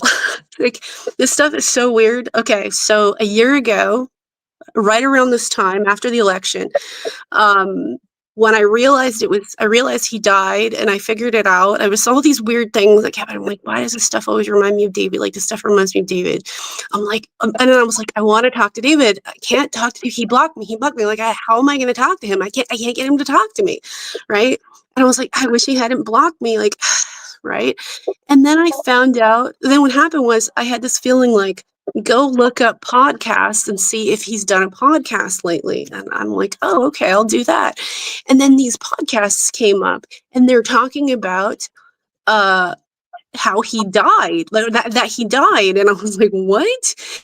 And then I realized all the goofy things that happened that kept reminding me. I mean, he trolled me. It's hilarious. It's so funny. It's hilarious. I think about it's so freaking funny. And I was like, you MFer. And I started laughing because it's so funny. Like the pranks he pulled on me, all this stuff. And then when I was like, oh my God. But then it took me a few days for to really it hit me. And then when I went outside, I was like, so you can see all this, right? And I was crying, and I was just talking about a lot of stuff. And then I had this weird feeling like, oh, go take a walk. So I went with one of my neighbors, and I took a walk. And then we went through one of the neighborhoods, and we were looking up at the moon, and he cut a hole in one of the layers of the clouds, and I have photos of it, right? And when I looked at it, because there was other things I was pondering and trying to figure out, and when I saw that, because it looked like an eyeball, I realized like, oh, Odin's eye. That makes sense, because I kept having all this stuff coming up about like Odin. It is absolutely uncanny. Like the two ravens of Odin were following me around. There was just so much stuff. Like, it is overwhelming how much he did to get my attention. And then once I got his attention, once he got my attention, when I realized it, then all I did was I just started talking to him a lot. I could talk to him in my mind, or I could talk to him out loud. And then he started doing things like he'd make my Pokemon, because I play Pokemon Go, he'd make them turn shiny, right? I can prove this. I actually have a lot of proof of this. I literally dedicated a whole raid hour to him with my neighbors. And I was like, hey, David, how about a hundo? And he turned it hundo, like 100% perfect IVs. And I was like, hey, David, how about a shiny? And he literally turned it shiny. Then I went home after that event, and I had a dud one. I had a dud Lugia. It's a kind of Pokemon legendary. And I traded it to a different account, and I was like, hey, David, how about a lucky? And it turned lucky. Okay, the statistics of that happening is nearly impossible. Like, that can't happen. And he kept doing this. I was like, what about this? What about that? And he would do these things. Okay. That after a certain point, I felt like it's rude to treat him like a test subject, because he's my friend. He's not like a poodle to do tricks. I'm like, that's rude. I don't like that, And then I would go outside, and I would just commune with him. And he has precision for a lot of things. He can make mistakes too. He can make a mistake. Yeah, everybody makes mistakes. He has. He's made mistakes. I showed some stuff to Rob, and then around the time when Renetta died, I had a lot of weird activity happening. And he's hacked cars. He'll hack the car, and he'll turn the lights on and off. This happened like a week ago or something. And I was like, oh, is that you, David? And then he just like flashes at me. And I was like, okay, turn it up. And he turned it up. And I was like, turn it down. And he turned it down. And I was like, okay, flash it again. And he did it. And I was like, okay, now do 3 times. And he kept doing this. He just kept doing it. So, wow. Yeah. So he's doing, he just, it's an ongoing thing. I'm not going to make him go away either. After all the meditation stuff I did at the end of October and earlier this month, I have a very different understanding of so many things now. There are so many things that I didn't understand that I do understand now. And and have a lot of peace about a lot of these things. I feel like he does too. And I don't know. I kind of wonder if he kind of like got out of the soul trap or something. So I don't know. You're guiding you. Yeah, sorry, Rob, what were you saying? No, I said he might have, he might be out. I hope so. So there's other people there. I feel like either I know them or they know me. I don't understand all of it. And I'm really annoyed with my memory getting blocked. I used to be extremely good at remembering my dreams when I was in my 20s. I could do something called dream chaining, where you just remember every REM sequence that you have, and I could write them. I could sit there for like 2 hours and write down everything that I dreamed. And then around the 20 teens, especially like around 2009, I don't know, something happened. I had this interaction with these light beings, and I've told Rob about this before, and they messed me up. They installed something into me, like they uploaded something into me or broadcast this weird signal into my body, and I couldn't move, and I could feel this data coming into me and like installing into me. While you're sleeping? well, while I was like, yeah, like in the bed sleeping, but like they would pull me out of my body, and I would go into this simultaneous like parallel existing like reality or whatever, and they pretended that they were like teachers and that they were teaching me stuff, but they would run tests on me. Yeah, I'm And running evaluation. They're running yeah, tests too. And I woke yeah, up this and morning, and after this hurricane, they wanted to see what I'm doing. Like they're literally testing me, and I wake up yeah, at the end of the test. That's when they wake me up. Like they want me to know, like they're doing it, and as soon as they get their answer, they just. And it all happened after that Penny Bradley show, and I had dreams like Vanna White was talking about. But like before they were getting into my dreams, and before they were putting thoughts in my head and stuff, and mhm, they weren't doing that before, but they were mhm. just doing sleep deprivation on me. And so the light started going away. Like Yeah. didn't Oh, these light beings were liars. They were not good people. They were bad people pretending to be good people. They were very, very bad. Um, uh, I just believed them because they would flatter you. They'd tell you nice things, tell you were special. They'd tell you all these nice things. And I believed it. And there was a group of people that were these psychics that I knew at the time, and I was in their group, and they all turned out to have a lot of deception in them as well. I feel bad because I think they were probably deceived as well. And so I did the meditations that they were doing, and in the soul trap stuff, we're very cautious of going to the light. Now, I had an NDE in 1997 in November, and I got tricked to go back in my body. I didn't you want to see, go back in my body. did you see What? the Oh did you yeah, mom they died will. from the light? Yeah, you will get blasted with this love bomb. It's like amazing. It feels really good. It's really But good. You then don't they'll try and like make you do stuff like I saw like the life I was supposed to have, and it was very real. I saw it, and they're like, don't you want to go back into your body, and don't you want to experience like that, and don't you want to da da da da? And I was like, nah. And then they forced me back into my body anyway. And really. oh yeah, they forced me back in my body. It's a normal thing. Most people, when you have a near-death experience, you don't want to go back. I Why? thought you Because normally you probably choose. what? I thought you normally choose. I thought normally there's No, a choice. Unless that's not true. There's so much coercion.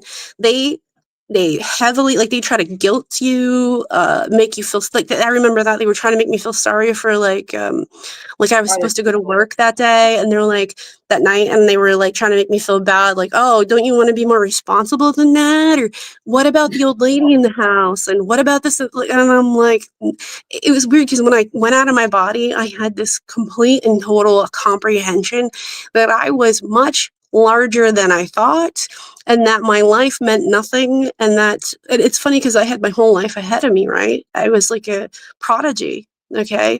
And when I was out, when I got out, it was like a total accident somehow, like somehow I broke out, and it was like, oh no, code 10 or whatever, somebody's out, like, and so they went to all this effort to try and like put me back. But also when I was out, I experienced like all this like all this eternity stuff.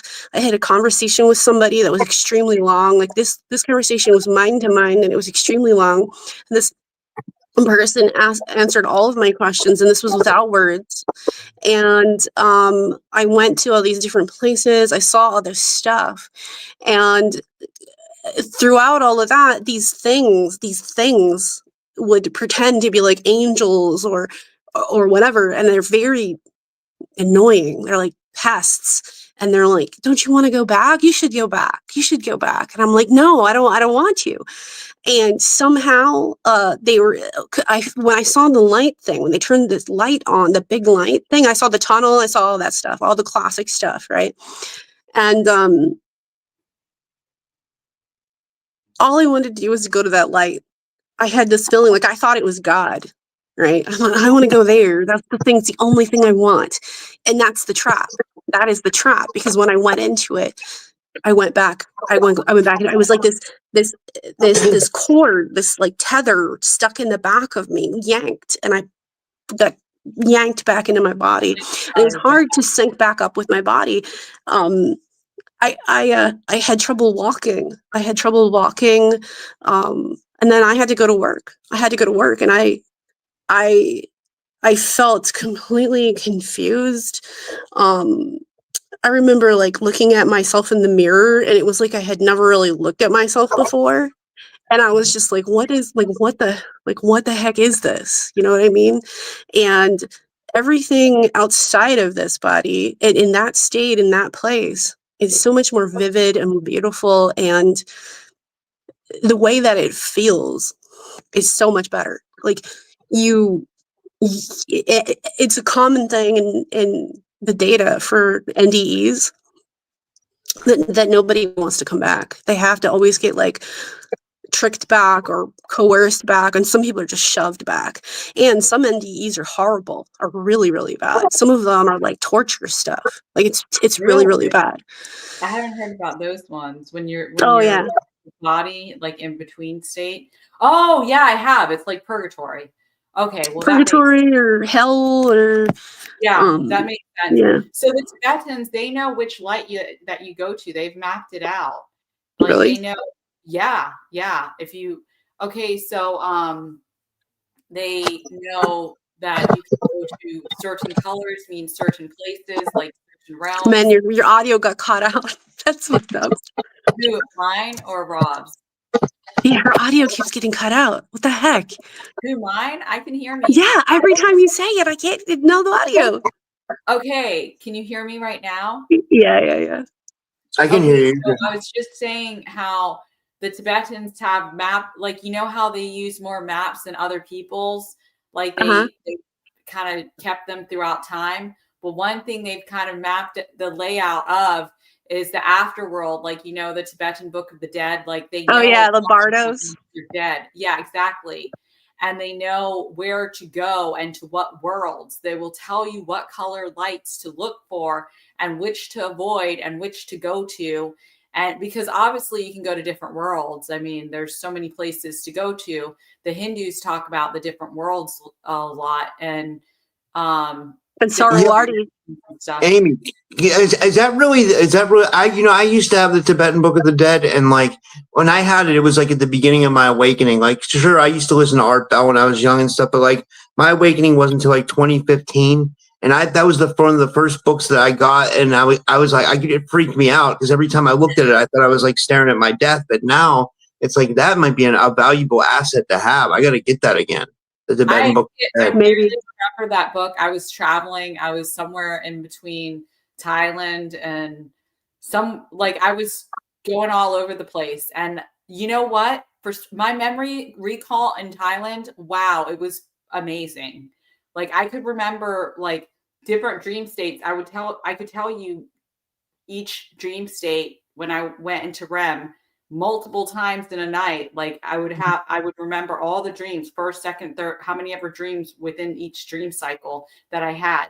You know how you have multiple dream cycles. Yeah. I remember them so well. My memory, they've literally done memory wipes on me. When I met Rob at the conference in St. Pete, like literally that day, the day before I got thrown into the mental hospital because they didn't want me going to the rest of that conference. Like I feel like there was something very important and they changed the timelines or something on me.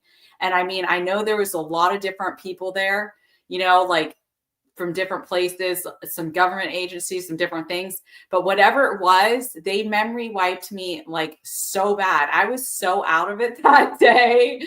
I couldn't even think straight because my memory was so wiped. And to be honest, when I was little, like I couldn't really, I was aware enough that my memory wasn't working, and I never really understood it until I was older. They went all the way back. I'm going to my computer now. Is it? Oh no! Keep going. Keep talking. He figures that out, but yeah. So for some reason, I don't know why, but they memory wiped me all the way back, and I just. Like I was doing so well with dreams. Like when I was in India, I got this little notebook. I started doing these dream journals. And then I was also doing the like recording on a microphone. Like I have the just audio recordings, and those were really good. I feel like I started remembering my dreams more when I started doing it by audio, by talking it out rather than writing. Writing just seemed to take so much time. And so I stopped doing the writing and I started doing the audio more, I would go back to the writing just for fun. But I just feel like there's something to the audio and saying it. And also when I was little, I was always into dreams and recalling them. I would talk to my little brother and tell him about my dreams. And we realized that we're having the exact same dreams at the exact same moment, to the point that we're waking each other up. Yeah, because we had nothing to do in Singapore. We were just hanging out for a year, and so That's I was always, amazing. the first time that happened, my dad asked my mom, why did Andrew wake you up in the middle of the night? And she said, oh, well, he didn't want me to go to the library. And I said, oh yeah, because of Daniel, this and that was going to happen. And that's when the first time we realized that all three of us had the same dream. And I explored it and went deeper into it, where like we would find out. And at that time I would have black and white and color. I don't really have black and white dreams as much anymore. They're mostly in color. Me too. I always have color dreams. So in ancient Greece, they used to get together in huge groups, like temples and stuff, and they would script a dream, and then they would all go to the dream together in the temple or the whatever the building or wherever it was. That's normal. That was totally normal back then. That's why, like, I had a conversation with Amy earlier today about like Inception. There's this movie called Inception. Yeah. And in the movie, there are these people who hack into other people's dreams for specific reasons. And usually these are called like dream walkers, and many different cultures have different versions of it, and there's good and bad. And I've experienced this many times. I've experienced this with even my cat going into my dreams. Like this sounds nuts. This sounds totally nuts, right? She'll like when I'm having certain kinds of dreams, I guess maybe it's my brain waves or something. She'll go onto the bed and then she'll hop into the dream with me. And one time I was in this dream and I was like, what am I going to do? My cat's here. And I had this dream that I was in like Australia or something, right? I'm like, what am I going to do about my cat? Right? Absolutely. That's so funny. Yeah. Well, I think that's real. I'm at this point, I don't doubt it anymore. Cool. I feel like dream hackers or dream like Inception or psychic cops, I feel like that's real. I feel like it's totally real. Yeah, there's remote viewers in places where they do remote viewings, like in Antarctica and certain places where they've done rituals where it could be a pyramid or something like that. They have remote viewers that are hired by government agencies to keep out the other remote viewers because they don't want them to know what's happening. So they do definitely, it makes sense. And what you were saying about your cat, one of my dogs, Dingo, we were just looking at some pictures of Dingo actually. And this dog, here's a picture of Dingo. This dog right there, the big one, he's passed away now, but he would always be flying in my dreams. But the other Lex, the little one, he would not be flying in my dreams. He's never flying in my dreams. But Dingo, he'll be floating by or flying by or something. He would get into my dreams a lot more. Lex, no, forget it. He's not there. He's not, like, he could be there, but he's not there present in that way. Somehow Dingo had something when it came to dreams. Like he was doing something on a dream level, and he's an animal, so definitely animals, whereas have souls. Conscious level, like where he was doing that. So, like there was something to it. He knew how to fly. I know how to fly in a lot of my dreams, not all dreams, but like in different ways. Like there's something to it. Some people never fly in their dreams. Like, have you talked to people? I do. I do a lot. My husband does. My daughter does. In fact, the first few times I had dreams of David, I didn't recognize him because he would show up as like a younger person. So I didn't understand I was like, who's this guy? It was this white guy. And then a lot of the stuff that he talked to me about would just get blanked out of my mind, but to be flying around. He would just fly around. And he could, because it's funny. He's funny. He's weird. He's wacky. He's funny like that. He likes sneaking. Yeah.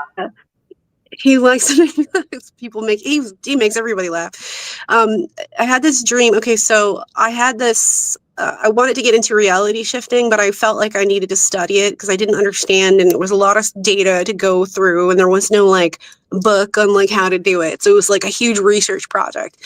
And I was like, oh, you know, when I was a kid, I used to do, you know, control my dreams, and I did something called dream incubation, which I still did when I was in my 20s. And then somewhere in my 30s, which is like the 20 teens, what happened in the 20 teens to me, I don't know. And then a lot of my dreams were just kind of not really happening. But then I was having strange dreams during the pandemic lockdown as well, right? And I thought, oh, I know, I'll try and like practice dream incubation again. And I wanted to go to a dream that I had when I think it was in my 20s, where there was like these unicorns in the woods. And it was just a very uniquely distinct dream that I had. And I was like, okay, I'll do that. And then I would go through all the protocols and program it into my mind. And then I'd end up in these weird dreams. And I'm like, this is not unicorns. Like, what the heck? And there'd be this weird guy there. Or next thing I know, everything starts turning into Pokemon. And I'm like, okay, why are they in Pokemon places? And then there's this guy there. And I'm like, who the heck is this guy?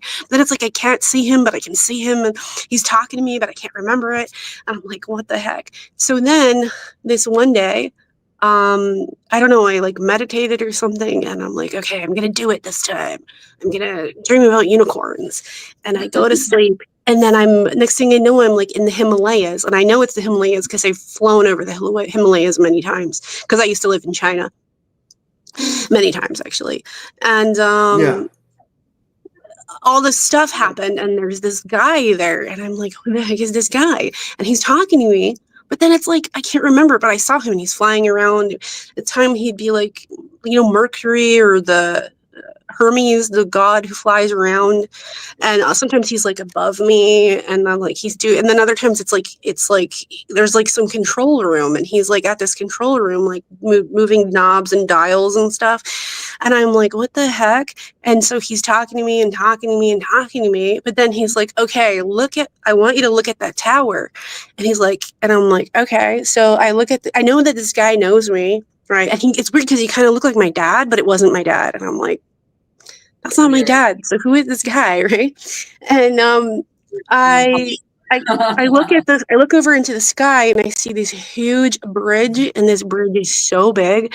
I don't even know how to explain how large it is, but it's so big and so ancient, and it's like pearly metallic, and there's even like mist and clouds. Like it's so huge, and it's like it stretches off into this other world. And it's as though it had been forgotten through time, and like it's legendary and mythical. And I'm looking at it, and it's like some kind of technology, but it's so ancient. Like it's more ancient than ancient. It's like more prehistoric than anything. And I'm just like, whoa. And then there's all this other kind of communication going on. Like there's something about New Jersey, there's something about New York, and he's like, the tower. But that's not a tower, that's a bridge. And then I wake up, and it's like I'm ejected out of this dream, right? So I wake up, and I'm like, what the heck? That's not unicorns. I get up, and I go pee, and then I go back to the bed, and I'm like, okay, I'm going to dream about unicorns. I'm going to like incubate my dreams, right? And I go to sleep, and then there's this guy again, right? And he's like, look at the tower. And I'm like, the tower? The bridge. It's a bridge. It's not a tower. It's a bridge. And I'm talking to this guy. And then this happens like, I don't know, 6 or 7 times. I'll wake up. I'll go pee. Yes, I had to pee a lot. Okay. I guess maybe the processing power needed water or something to wake up and go pee.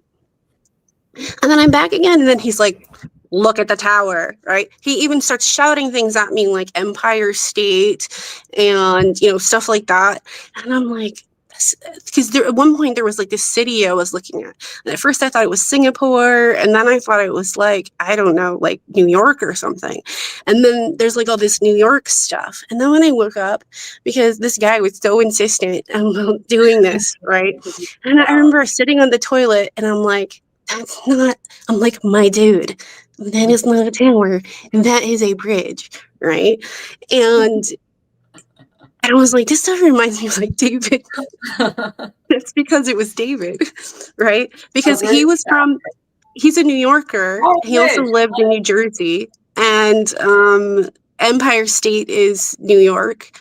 And so he's, I don't know, trying to give me messages and stuff. And I guess it was like a big effort to see like what would stick, right? And yeah, I remembered that. I thought about that all day for days, for months. I was like, what the heck was that? But yeah, that's definitely David. It was so weird because I was like, this reminds me of David like so much. I wish I could talk to him about it. No, he's dead. Can't talk to him about it. He's dead. Because it's David. I talked to some military people because I would do Uber and stuff. And actually, I had a couple of different military people tell me different stories. But one thing that somebody was telling me is how there's these bridges and how you could go over them, but they're not on the maps and they take you to other places.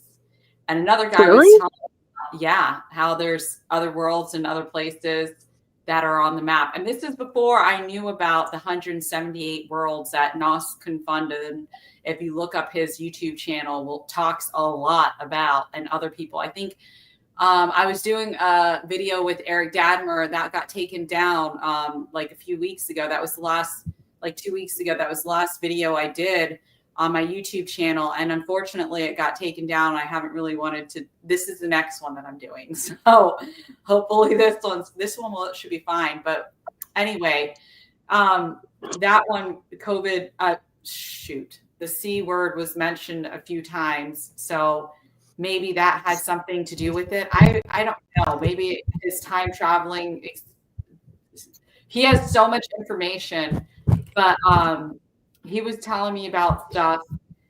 And my memory is so yeah. The memory thing, right? You're having the memory thing, right? Like it's like something blinks out, right? If this happens to me, and it happens to it's happening to probably everybody. Yeah. How many people have been like blinked out, or it's like the MIB, right? Like, you know, the MIB movies. How many times have our memories been wiped or reset or whatever? Yeah, my memory, they do it to me, and they do it to my dreams. Like I was such a good dreamer. Like I've always been a dreamer. And then all of a sudden, when they did sleep deprivation on me for years, the dreams stopped coming. Like I was to the point where I couldn't sleep.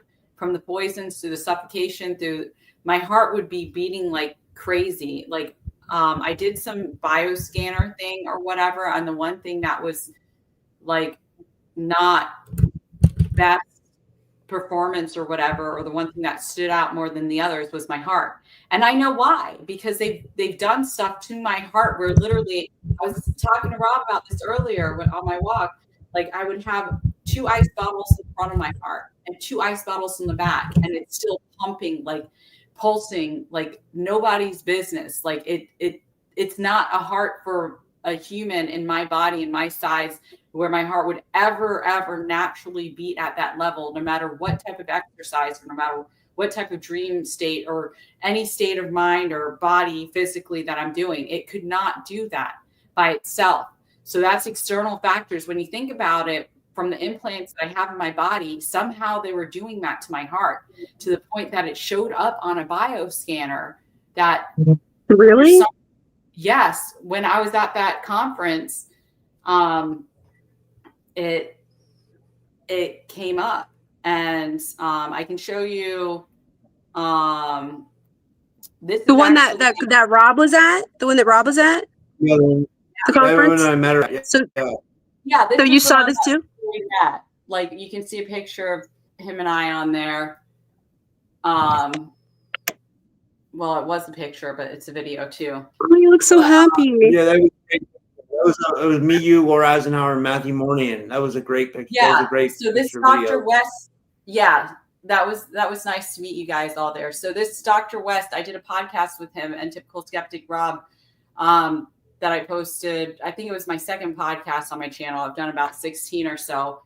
But he did the bioscanner for me. Some lady, I was telling her, you know, about how I've been harassed for, now it's been 18 years.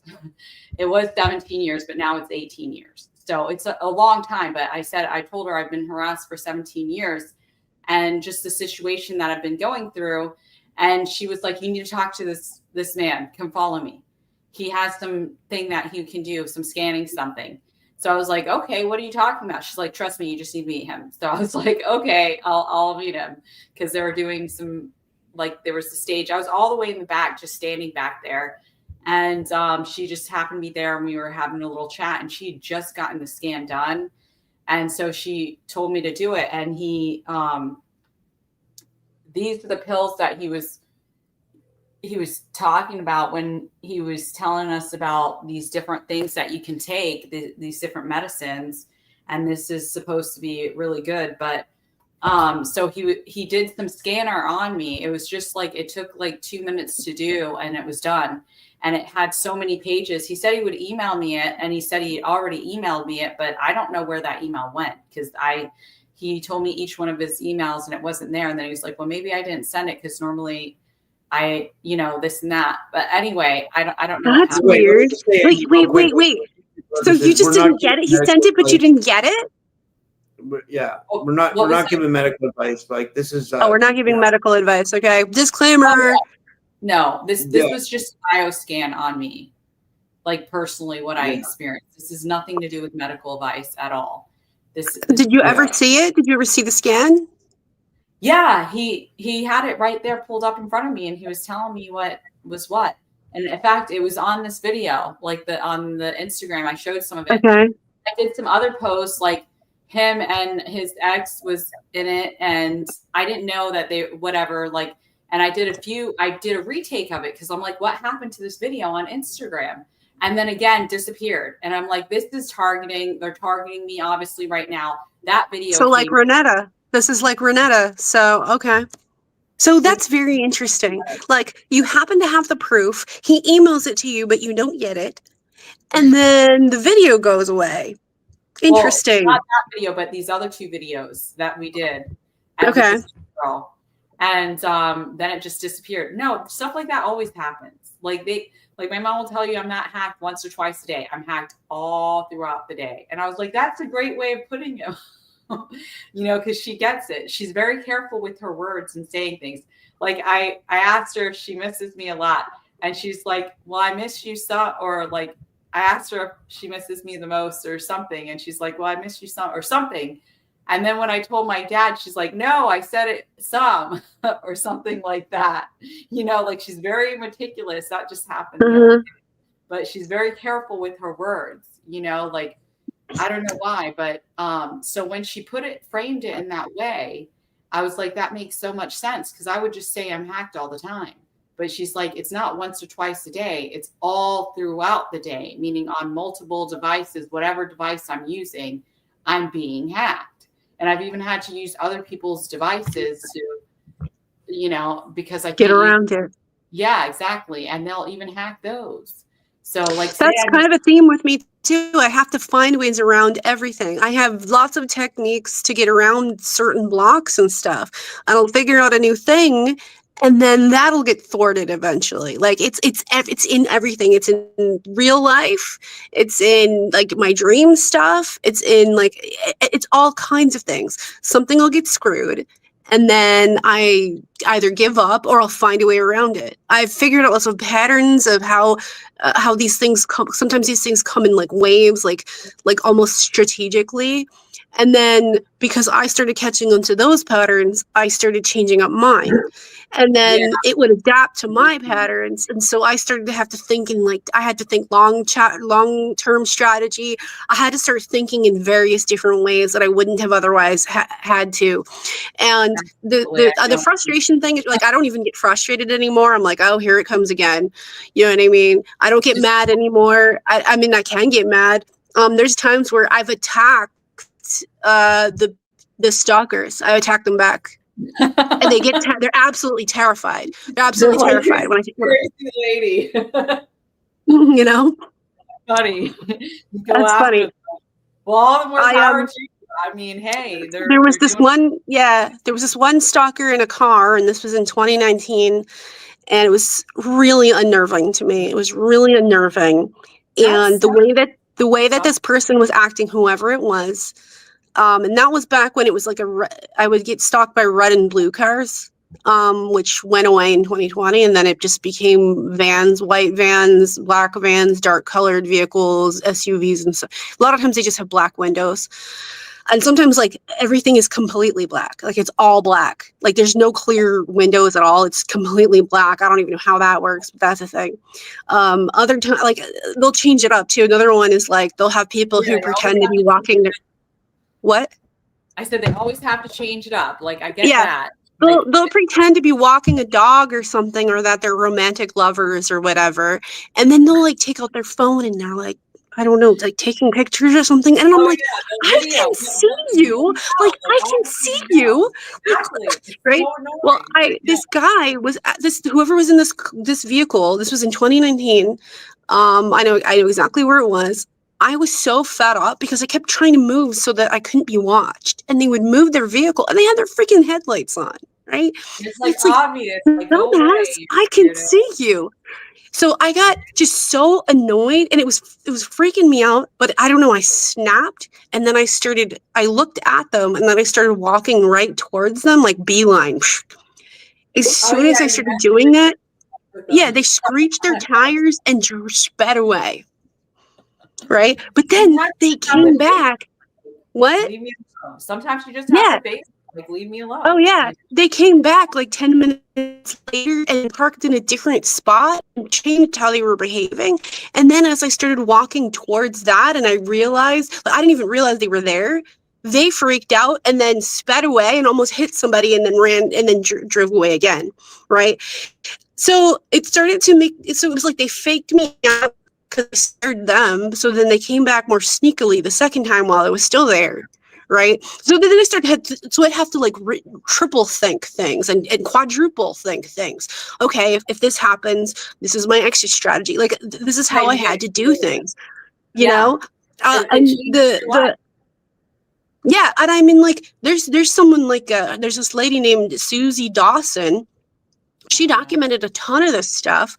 And this is like, not even like, you know, SSP or woo-woo anything. It's just regular people who don't have I don't know if they have weird experiences like we do, but like they were talking about like stuff like even just weird government stuff, right?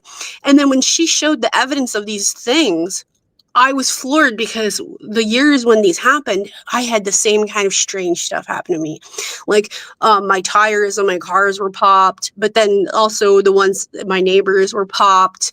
I'd find like weird stuff in my house, like lingerie or old socks or men's underwear and weird stuff, right? And it's like, I don't know if they thought like that would cause me and my husband to have a fight, but he didn't. Like, because like my husband's not a tall guy; he's Chinese. What? What? You knew it was targeting, obviously. I didn't know it was targeting. I just thought it was weird because it's like it kept happening, and I'm like, it's as if somebody came into my house and planted this here. It was just so weird because it just didn't make any sense. But then when Susie Dawson like documented all of this, I was like, that happened to me, and that happened to me, and that happened to me. And I mean, but why though, right? So a lot of this stuff was put into like, because of George W. Bush, it got outsourced, and then it got stuck into this like for-profit model kind of thing, right? And so they just keep selling the names of whoever the targets are to another agency to make money, and then they sell the shares on the market in Wall Street to make money in the stock market too, right? Because it's just selling data. I've had just the strangest things happen to me. And just really, really weird. Really, really weird. I figure it's probably happened to Rob too. Has it happened to you, Rob? You have like weird stuff like that happen? Rob? All the time. Yeah, honestly, all the time. It's really strange. Yeah, I'm here. Yeah. Can you guys hear me? Yeah, I mean, see me? Or yeah, I can hear you. It's kind of like a delay, I guess, maybe. Oh, yeah. So, yeah. So, yeah, it's just the strangest stuff. It happens to friends of mine, too. It happens to us. Yeah. Say what? Well, Rob's not sleeping. He just has the delay. Oh, yeah. It said Rob's sleeping. He's definitely wide awake. This happened in my last stream. Like, Yeah. I hate when What a that does weird that. I coincidence. really do. It sucks. Yeah. Yeah, and Yeah. somebody's saying super chat But, is open great way to support Rob's channel. Yeah, that is super chat when you pay for something and it makes you get a certain chat type. And someone just posted your PayPal in there. So guys, support Rob. He's thanks. podcast doing hours and hours. We've just been on here for 2 hours. I know when I talked to him earlier, we said it would be an hour long. So we did our double time already. You look different. Well, Amy, give your PayPal out too, because you want people to support you as well. Like. Oh, I have my Cash App link on my YouTube on Miss Loisel if you want to support me. I'm doing this live on my channel too. So, and I think Rob posted my YouTube channel. So if somebody wants to support me, yeah, you're more than welcome to. I haven't received any donations yet. So it'd be cool to get. I never do. Point. You never do? Nah, I have a coffee. Like I used to stream. This was before it became like trendy in 2020. I used to stream. I used to do art streams. I coached other people how to do streaming on like Twitch and stuff. And there's so many people who used me. There were so many people who I supported, I coached. It's just, I do things just to do them, right? And then they promised me like, oh yeah, we'll be to your premiere. Like when I premiered my film in 2019, which that was another thing that got hacked. By the way, if you want to like, I don't know, help me get a penny or something, you could watch my film on Roku. It's called Super Forlorn, whatever. And what's that? You get a penny for it? What does that mean? Maybe a penny or whatever. I don't know. If they watch your live, then the channel gives you.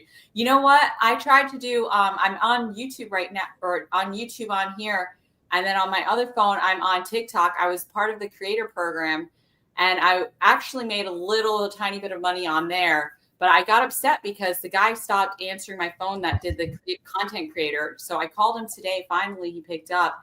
And so that's why I thought, because he said it wasn't TikTok that was the reason why he wasn't answering any of my calls. So I called him off different phone numbers. And so my dad was at home and he actually agreed to me using his phone today. So I called him and he said, no, it wasn't TikTok.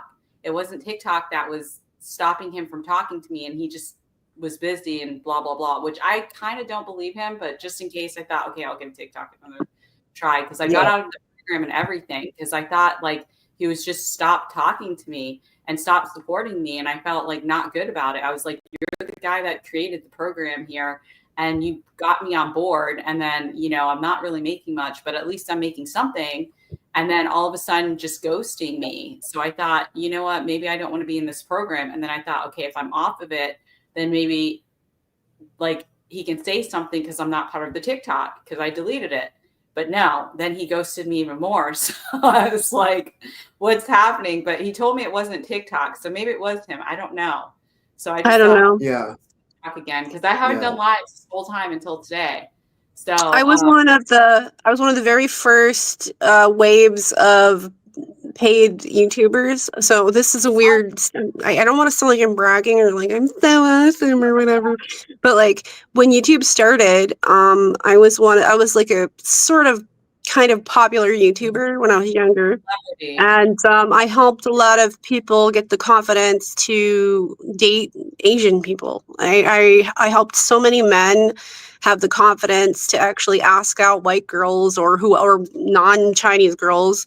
And I used to get so many letters of people thanking me for doing that content. And now it's normal to marry a Chinese guy or have a Chinese boyfriend. And then somehow I was told I was racist for doing that, which makes no freaking sense at all. That's crazy. Oh, I was monetized. I was very popular. And then it was like my hits were not, like I wasn't getting views.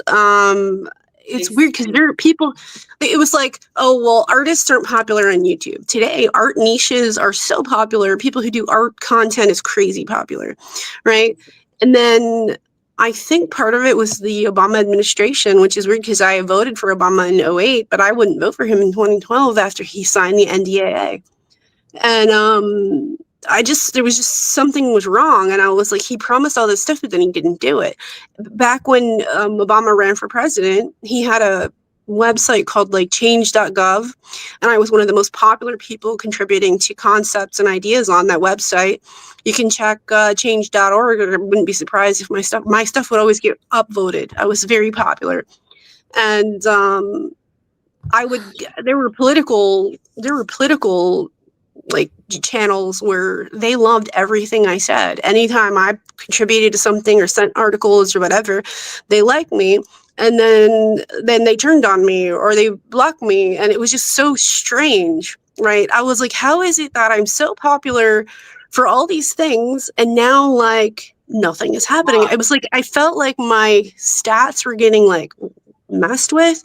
And at the time I'd never heard of something called shadow banning, and people didn't believe me. Like, you're imagining it. Why would they do that to you? Well, a lot of other weird things were happening to me back then.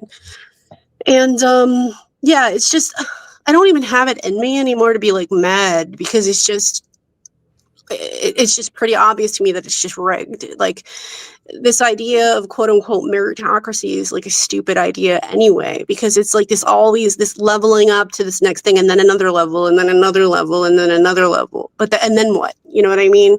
Or like, you can fake it, like, based on this kind of concept of merit. Well, you can also pretend that you have merit or that you have qualities when actually you're just, pretending or putting on a mask.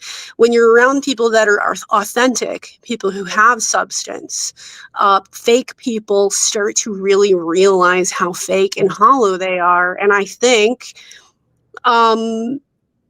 that's probably part of it. Every time I told Amy earlier today, I have problems getting jobs.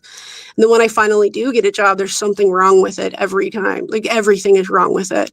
And then even if at first it's nice, because people start to realize, like, I don't know, like, stuff about me, like I'm very different.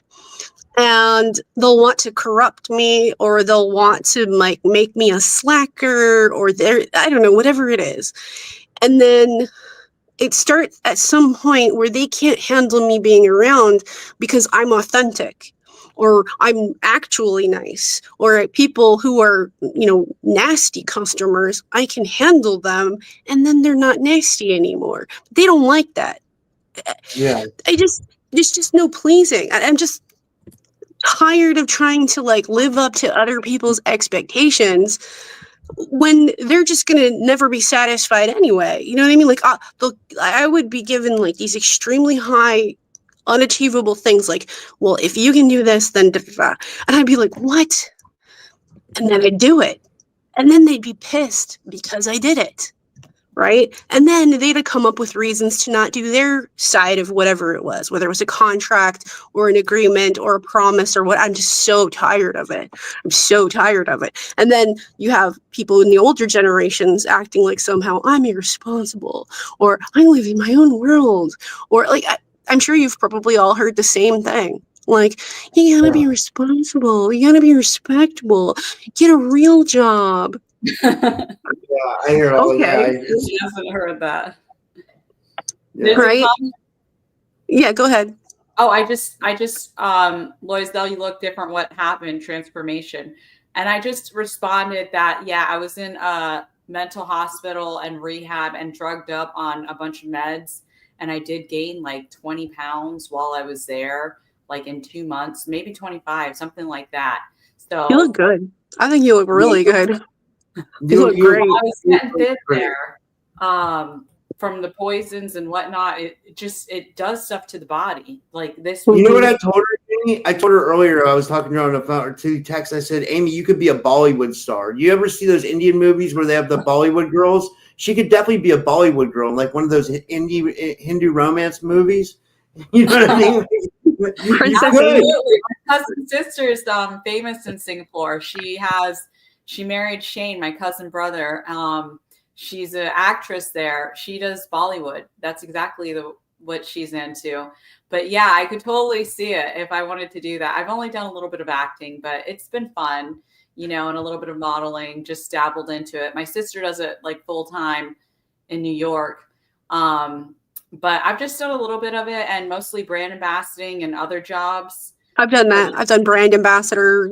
I've done it all. I've done so many things, and it doesn't pay crap. No, it doesn't. I'm a little bit upset with Rumble because, I'm not upset with Rumble because I'm happy. Like they paid me. Like they usually put out like 2 payments. Like, and they're not a lot of money, but like they give me my money for the Rumble Creator Program. I got that, but then they're supposed to release my regular video revenue funds too, which they haven't released. And I'm wondering if they're saying they rolled that into the Creator Program because like. I did even better last month, and I got $200 less than like what I was supposed to get. So I'm like, man, this is crazy. I'm like, I don't know. I hate when stuff like that happens. When you're expecting something to happen and it doesn't, and it's like, we talked about donations. Like donations have not been coming in for whatever reason, and nobody has money. YouTube again, and I'm monetized on my audio, so it might be rough for a couple months, but like I think once I build up, it'll be fine. So. I don't know. I'm not complaining. I don't.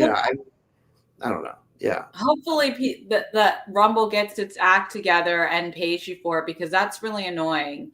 Because they think that, I don't know if they think about it, but it's like you have to, when you're a big corporation like that, you need to think about the small guys, if you will. The people that work for you, and not just the people behind the desk that run it, because it's like, it's difficult for people and they depend on these funds. So I would definitely reach out to them, Rob. And it's good you're mentioning it, because then people know that maybe you need some more donations, because the Rumble Creator Program's not doing its job. So maybe more people can help support your channel.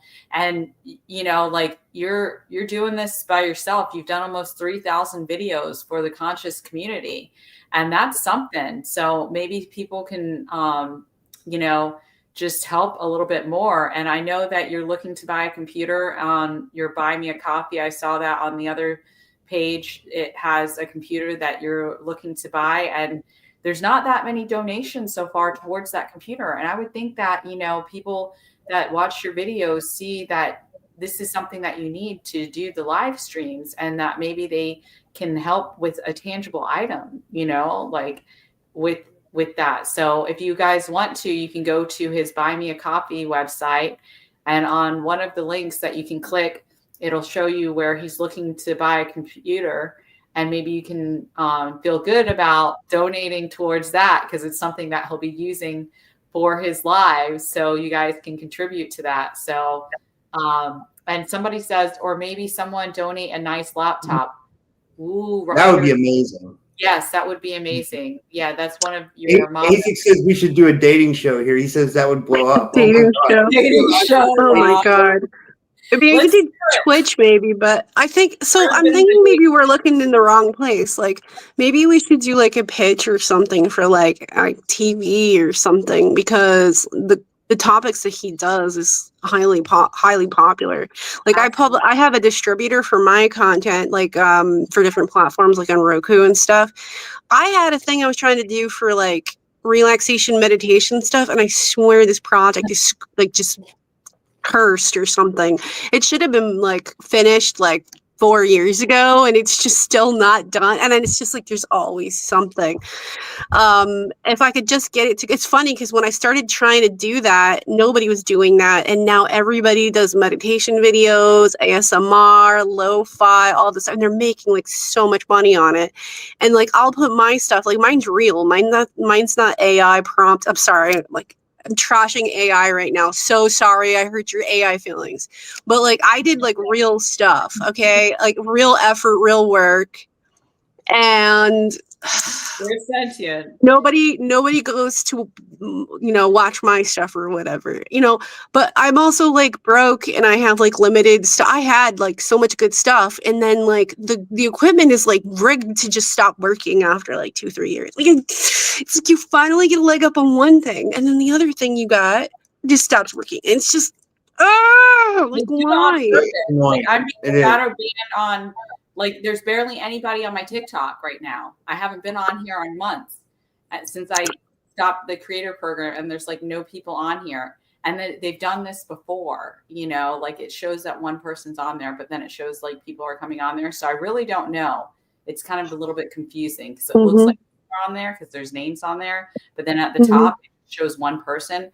And it's like, well, what is it? Is it just one person or, you know, so maybe that's shadow banning a little bit when they slow down the channel because they don't want, maybe they're not aware of your content or maybe they don't like it. Like when people try to do the creator program on TikTok, they said that no. And YouTube at that time was saying his content was too dangerous to have on there. They had banned his account. Thank God YouTube came back to their senses and Rob has this guy is dangerous. I mean, come on. He has a heart of gold. How is Rob dangerous? Yeah, Rob has a heart of gold. Like every time I talk to my other friends, like Mark from Forever Content Research and any of his people in there, they're like, yeah, he has a heart of gold. We love him. Like he is a sweet person. He's awesome. How is Rob dangerous? It's just that all the good parts of Rob are like, it's like the settings and the stats are really high. Like he has a really huge heart. He has really big compassion. He's very open-minded. He has his principles and he can't help but love everybody. You know what I mean? And like all the good things about him are beyond most other people. Like he's authentic. You know what I mean? To call him dangerous is like stupid, you know. You're welcome. I love you so much, Rob. Like I genuinely love you, and I feel like the majority of the people in the chat usually do too. Like people watch your stuff because they like you. You know what I mean? It's you that they like. Do you know what I mean? It's not just the content. It's because it's Rob. Do you know what I mean? Because that's why I watch. It's because what's Rob doing? I want to know what Rob's doing. You know, Rob, is he online? Can I sometimes I'll think, can I text message him or call? Just let him call. But I'll just be like, can I text him right now? Let me check and see if he's streaming live. Like sometimes I'll think about that because I don't want to do it during his lives because I know how much he hates that. He's like, somebody's texting me while I'm live. So Rob, did you break any records for like streaming or like, I mean, are you in Guinness or I don't know? I don't think so. I think Carrie Cassidy's done like 3,000 shows, but she doesn't have hers documented. And I think Joe Rogan has a lot of shows. I'm trying to think of who else would do it. I think those two have the most shows like out of anybody I know, you know, like besides myself. You do several per day. You do like several per day plus like I mean it's constant. Like I don't like Joe Rogan doesn't do like a bajillion, you know, streams a day or whatever. There's got to be like some kind of record there. I think. How many years have you been doing this? 6 years. I've been doing it since 2019. Yeah. That's interesting. Like 10 minutes or something like that. I think I have 5% on my battery left. Oh boy. I don't know how long you guys plan on streaming, but we'll I guess we'll finish up now. We'll finish up now. Do you guys want to promote anything or anything? And like, thanks for coming on. This was awesome. Like, anything you guys want to promote. So do you want me to just stick it in the chat or? Which you can say it and stick in it, whatever you want to do. Okay. So my film, if you guys want to, because we mentioned it, it's called Sucker Forlorn or Sucker for the same thing. It's SUCC and then OR and then Forlorn. And you can find it on Roku. Or you can find it on Filmzy. That's also free. I don't know if I want to give my coffee. I think it's Black Unigraphen. So whatever, same like it's spelled here. And is there anything else? I would say watch. There's a podcast of my friend David before he died, and it's by a lady called it's like a medium at large. Like she's a kind of medium, like a psychic medium, but she's not like the typical kind. Like she's very like she doesn't do the podcast to make money. And she's married to David Levitt, who is, I think he's some kind of like a university professor or something. And he was friends with my friend, David Biedny. And I highly recommend watching that. episode because he admitted a lot of things in that episode about himself, his mother, his experiences, and so on. There are some parts in the middle where it's a lot of banter of like very intellectual people that maybe is over some people's heads, but just don't worry about it. He'll get to the good bits many times over. He also had a radio show, which he stopped doing because I guess venting anger at some point it becomes like not healthy.